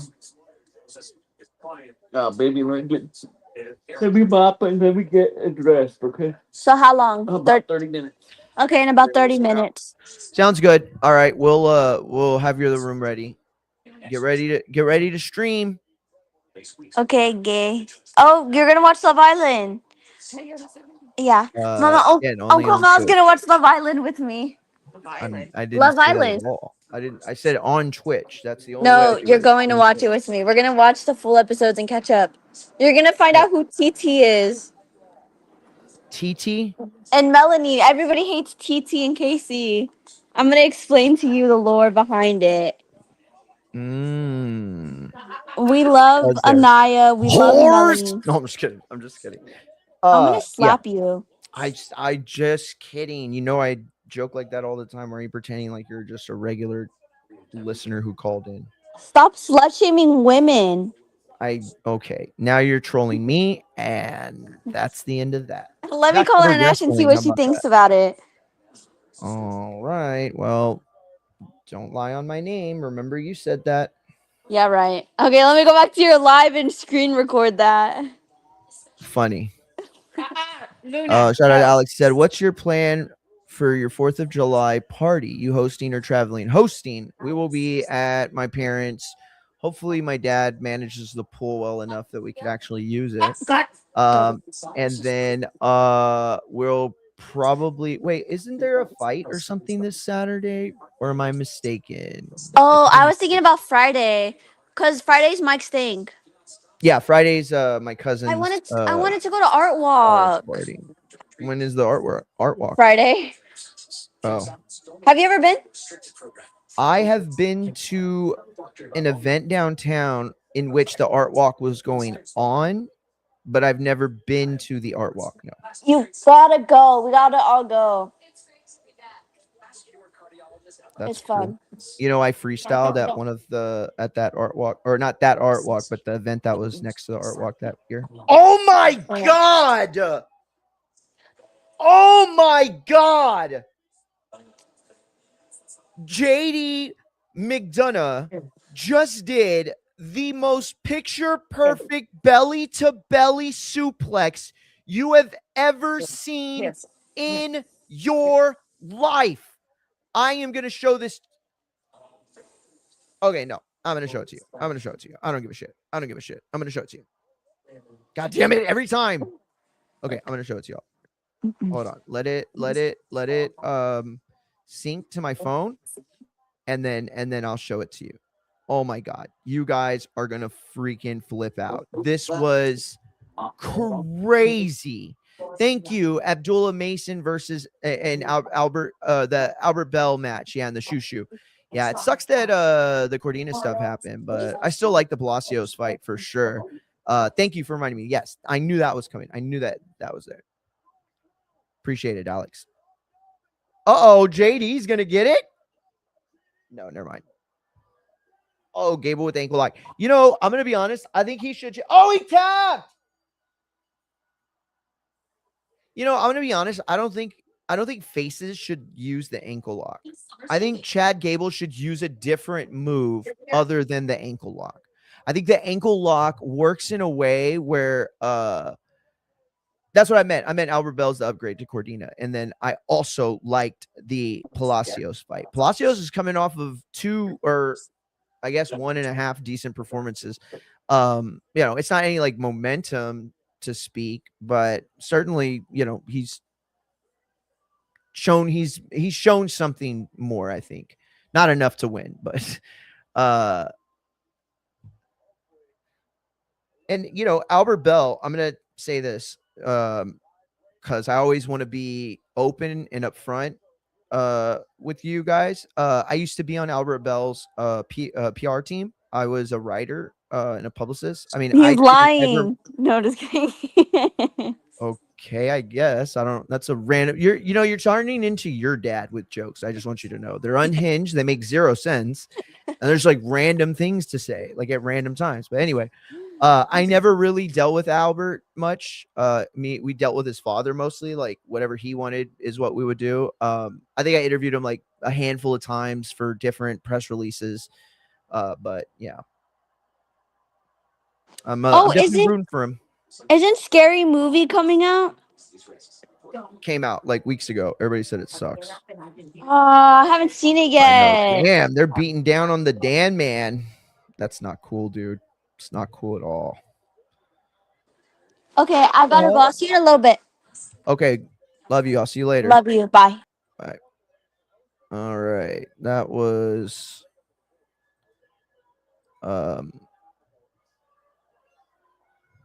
Bethany Crusher herself, the Kinzinator. The hell, he's wiping his face with the New York jersey. Why did you even bring it then? Like, you wore the jersey out like a fan, and then you're like trolling them with that jersey that you wore. All right, cool, I guess. Nah, but I don't want it to be like that though.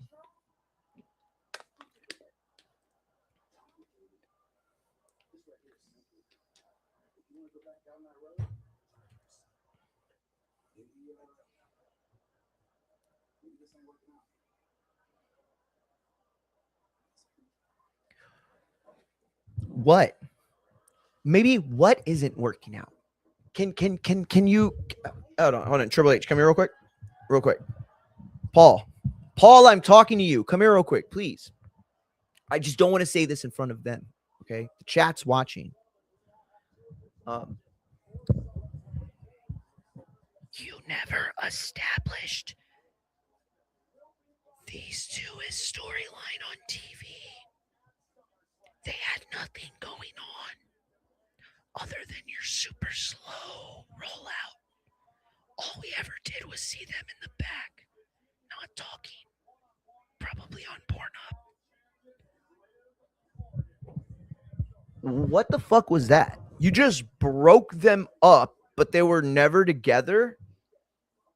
make it make sense, dude. Alex, please tell me how that worked for you. How did that help? Did that help you at all? Because I need somebody to convince me that I'm not.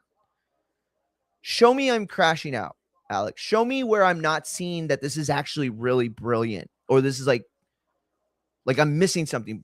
Please tell me that the show that I get professionally paid to cover as a writer did something that I missed, and I'm just not as good at my profession as I think I am. Please tell me, what did I miss that made that make sense? That bothers me because I actually wanted to see them do something with it. You were about to explain, Pedros. Yeah, appreciate it. So anyway, this is the reason the group is such a big win for the WWE, and the reason why the politics of lucha libre wrestling has reacted in the way that it has is because Los Perros del Mal was a group that originated in CMLL, but specifically its leaders and I guess it was the manager advisor role that he had. I forgot. But anyway, it was basically like he was like the Triple H of them. He was like Triple H and Ric Flair in one. Supposedly he's like really close to the people that ran CMLL or began CMLL. I don't know. That's probably not the truth because that would be like a huge separation in age. But like, I guess he was cool with the people that were like running CMLL at the time. And it always felt like they were like the Shawn Michaels to the CMLL's Triple H, Vince, right? Because like they love Shawn and Shawn's a lifer, but Shawn has no like actual equity, right? Imagine Shawn breaking away and helping to create the NWO in AEW. That's basically what the Dogs of Evil represent at this point. As far as their current leader and everything about them right now, I actually went and looked up some of the stuff that was going on with them because I'll be honest, I have not really kept up with them because I haven't really been keeping up with CMLL. I'm going to be honest with y'all. It's not that I don't think they're doing a great job. Everything that I see looks awesome, looks cool. But the problem is, Unhinged looks so awesome. Did y'all see that? Unhinged. It's like a movie horror film, and you get to interact with your phone. Oh, I cannot wait. Anyway, so yeah, anyway, I haven't really been paying attention to CML, even though everybody says it's like awesome, and therefore I don't understand some of the promos and references that they've made since their debut in Triple H, but I'm AAA. The group's name is a reference to its founder and first leader, El Hijo del Perro Aguayo. It was one of the main heel groups in CMLL until October 2008, when Aguayo, along with Mr. Aguila and Damien 666, oh man, whatever happened to him? Did he die? I don't know. He was like, dude, you know who he looked like? He looked like one of my uncles who was an alcoholic. And then he came to Easter and him and my grandpa got into a fight. And then we never saw my uncle again. And then we found out that he had started working for the cartel and died. But he looked very much like Damien 666. Left the company to form Perros del Mal Producciones. I don't know how to say it, but the productions. The group wrestled in the new promotion before expanding to AAA. The group disbanded in 2015 following Aguayo's death. And that was who I meant. Aguayo was like the Triple H combined with Ric Flair as it relates to like the Evolution's run. The group has reformed and been reinstated several times in AAA on the independent circuit, most recently in 2026 in AAA. The group originally began as La Furia del Norte, but evolved into Los Perros del Mal when wrestlers from outside northern Mexico joined the group. The group's original motto, God forgives, dogs don't. That's why he said, what's his name said at the end of his promo, God forgives, we don't. He said something, or I don't, something like that. So some of the people were like, wait, are they not going to be able to use that? What's going on? But yeah, that was like their big famous line was like, God forgives, dogs don't. And so this is like the NWO working in a time that they can't work, right? Like imagine the Bullet Club became the NWO, right? That would be crazy. Like how would that work? Because you could only do the NWO after obtaining the wrestlers through real contracts and then like, unleashing them the way you do, alluding to this idea that they're from the other company trying to make waves. In this sense though, they are like the NWO, in which like they popped up in this promotion, that promotion. This was supposed to be like, this is like the Bullet Club in North America or in the UK, uh, in the Latin American culture, right? A group so big, so powerful, so connected within this circuit and region territory of Lucha Libre worldwide, that they're able to form foundational camps uh in various different promotions. So to be able to like unify the name under AAA, that's what a lot of people are excited about. As far as the beginnings and why Pero Aguayo meant so much to both CMLL and the Dogs of Evil, we'll say after Roman Reigns continues to get over, nothing he's going to say is even going to be remotely as cool as Obafemi and Brock Lesnar at SummerSlam in a Hell in a Cell. Oba should just come out and squash everyone. Like, if you want to make sure people are like talking about Raw,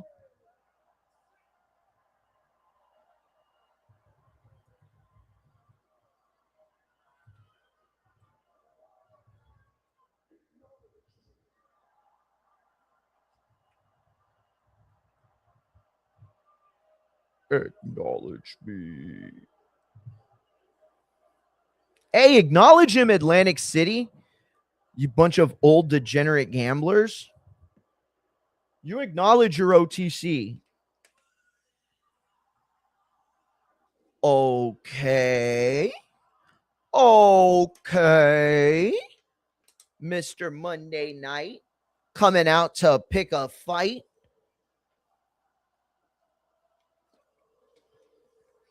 There was no number one contender.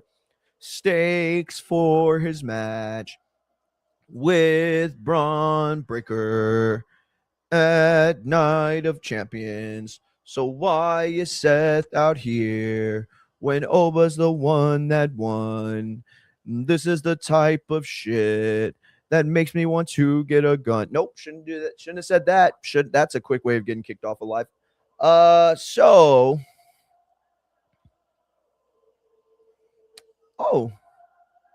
a parent, some parents or guardians brought their little Hispanic looking kid to a Atlantic City Raw wearing a wife beater. That isn't questionable at all.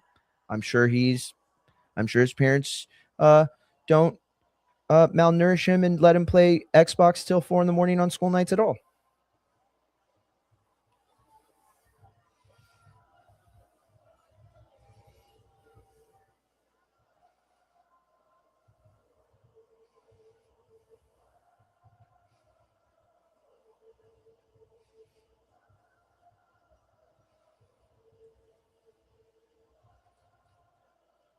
You know what I was saying? Yeah, it's funny you said that. I don't remember how many times this summer, but it's like the fucking 15th out of like 16th or some shit like that. And Dago was Aguayo's protege? Yes. I don't know if it was his protege more so than it was like the incumbent. You know what I mean? Because like when I think of protege, like I think about like the way that like Evolution did it, right? Where like Triple H had like hands-on with Cody and $1 Million Man Kid. And then like Ric Flair handled more like Randy Orton and Batista, right? And they were like all were intermingled, but it was like this thing where it was like, if you want to know who was going to be the successor of WWE, you have to go to a certain era and see like who was in there, Shane or Stephanie or a combination of Shane or Stephanie and someone else. that would tell you who's like next up, right? This was sort of a situation where he was next up, but it wasn't like they shared any sort of like protege mentor uh arc, right? Like what we have with Mox going on with Will Ospreay. Like that, I wouldn't classify it like that. Not at all.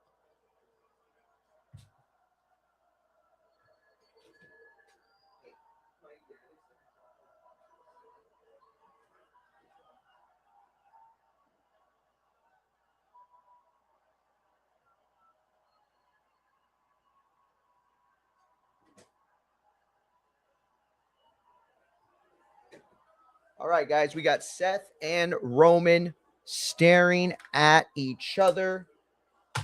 The crowd chanting OTC.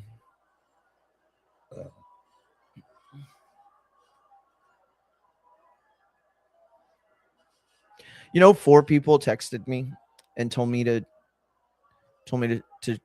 just keep talking, to stop, to basically to shut the fuck up earlier when it came to the politics stuff. Guys, I'm sorry. I'm a dude who will always just say what he believes. And I very much believe in the things that I say when I get out of pocket or when I switch up the topic completely. Oh my God. No, please. That's not what's going on here. You can't retcon us like that.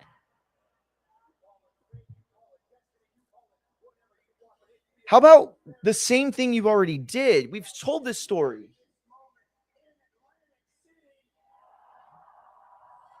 Why did he say it like that?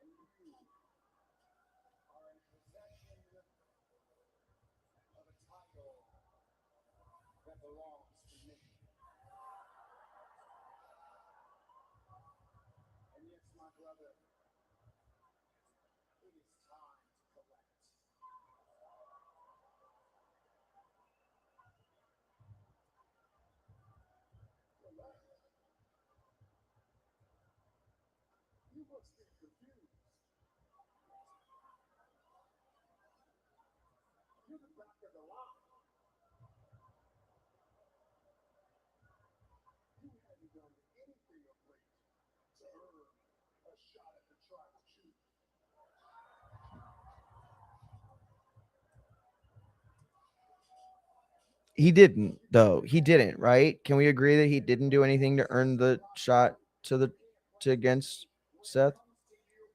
I mean, Roman. That feels weird, right? Because it's like when it comes to you, I'm always at the front of the line. Like we're Joker and Batman, or like we're butt buddies, because that's like not what I would go with. And also, it feels so entitled for the face of it, right? Whoa. He said, I owe you.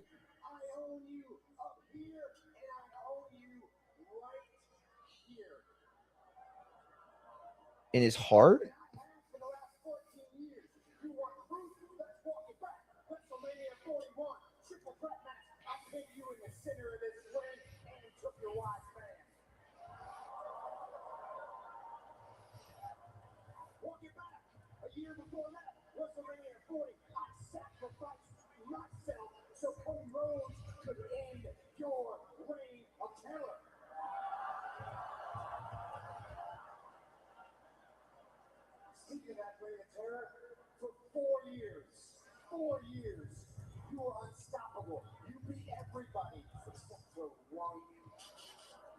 He didn't beat Seth in the whole bloodline thing.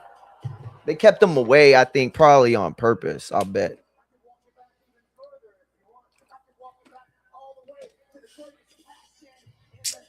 No, you can't.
This feels weird.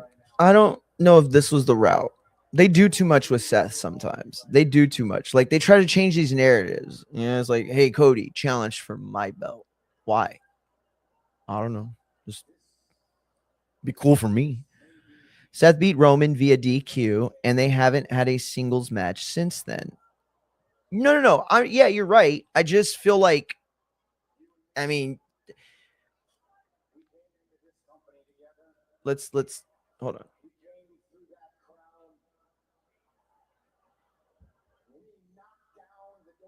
He's like, and then you gave our entrance to your goofy ass cousins. That was what I would have said.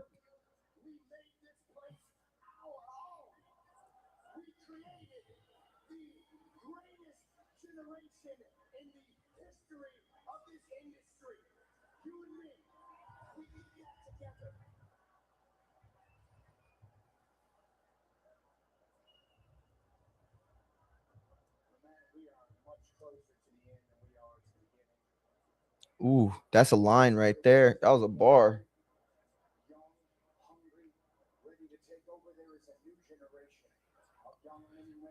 Yo. Yo. I love this.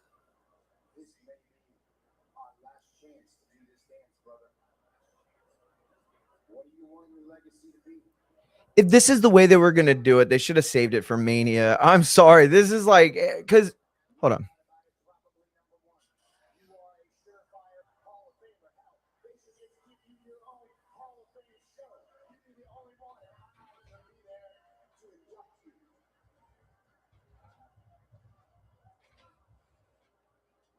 He said he would induct Roman into the Hall of Fame. He said, you're going to be inducted one day. I might even be there to induct you. Spoiler, dude.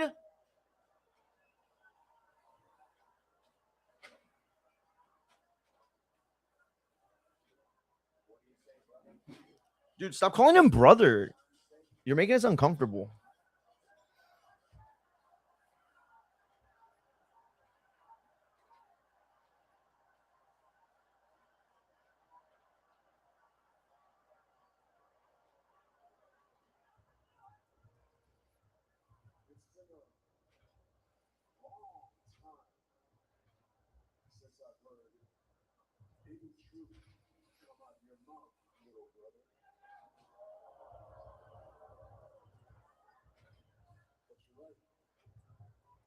He called him little bro.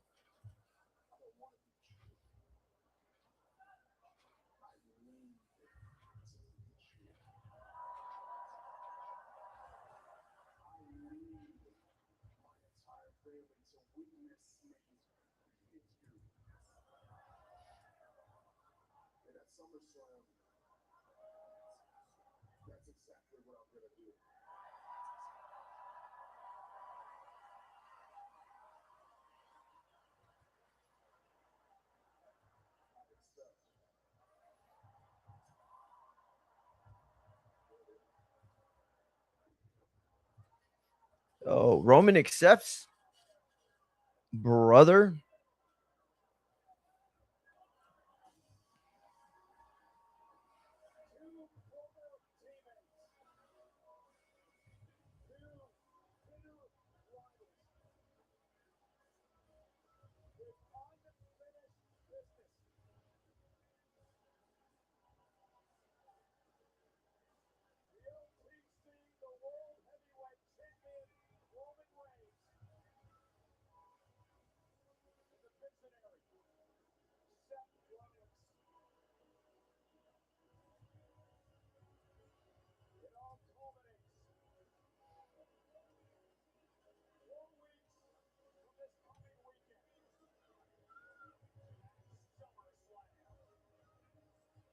I feel like Michael Cole undersold that pretty bad. So when does Oba get his shot? Survivor Series? I don't know, but this is terrible. This is terrible that they don't like just coming out and being like, wow, we might have to get my title shot another time. No, this should be like, imagine that like the Patriots and the Seahawks were like, you know what? We both earned the right to be at the Super Bowl in 2 Sundays, but that Pro Bowl needs our team.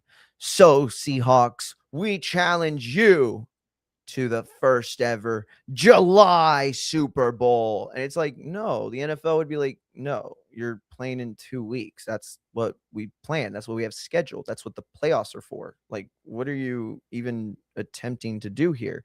I don't know. It just needs it, like, it just, so we're saying Oba has all that kind of power. He can just change the plans of WWE's creative. Or are we saying that you just needed a reason to allow Seth to come crashing the party at the end? Because that's more what it feels like, right? I don't know. It's crazy. You should have just had Jay win, dude. You should have just had Jay win and then have Brock Lesnar cost him, right? And then you could harp on the, outside interference of it all and wanting to get your hands on him without Paul or without anybody. And then boom, you got Hell in the Cell. Now it's like a situation where you're like making Oba's character comment on the gravity of the world title belt versus a name like Brock Lesnar. And then we get into everything we hate about boxing, everything we've hated about combat sports over the last several ever, like this idea that Usyk, and again, Usyk's earned his shot because that's the way boxing works. But it shouldn't, though, should it? Should it work that a champion in combat sports can do all he can to accomplish the greatest heights of his sport and then achieve a status that makes him bigger than the world title itself? Is that the kind of sport that is destined to survive? The idea that you can be a name and be worth so much more than what the world title actually suggests. Floyd Mayweather is not the best fighter in the world, not even close to it anymore. He would lose to probably every top 10 welterweight, or at least every top 5 welterweight out there right now, right? And not because he's not as skilled, but because he's long removed from competitive fighting. That makes sense. Right? Because Floyd is the money guy and he represents that. So he's bigger than the belt. But wrestling doesn't have to be that. It doesn't have to go the route of MMA and boxing, Conor McGregor versus Mayweather, Jake Paul, Logan Paul, KSI fight. It doesn't have to go that route because they can write story that makes it work. It makes it interesting.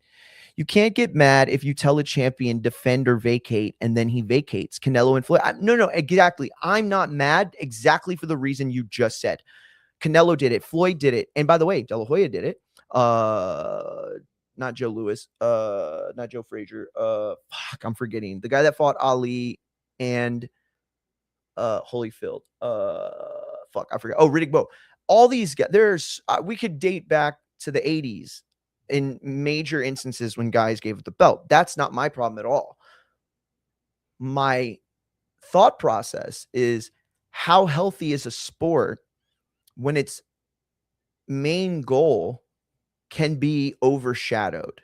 You've never wanted to see a football game more than you want to see the Super Bowl. You have probably never seen a baseball game more important than the World Series. That's by design. And with wrestling, this is now by design, right? Brock Lesnar being more important to Obafemi than the title belt. That is not a story I think that helps your sport. That is not a story that I believe helps your the seriousness of your narrative. You know what I mean? Like it weakens the idea of what it means to be the world champion. That said, listen, guys, I am out. We will be back in about 30 minutes, maybe 8 o'clock, 8:30 Central Time. We'll be back to talk about all the stuff that happened, everything. I'm just going to finish my recap, almost done, and then we will come right back.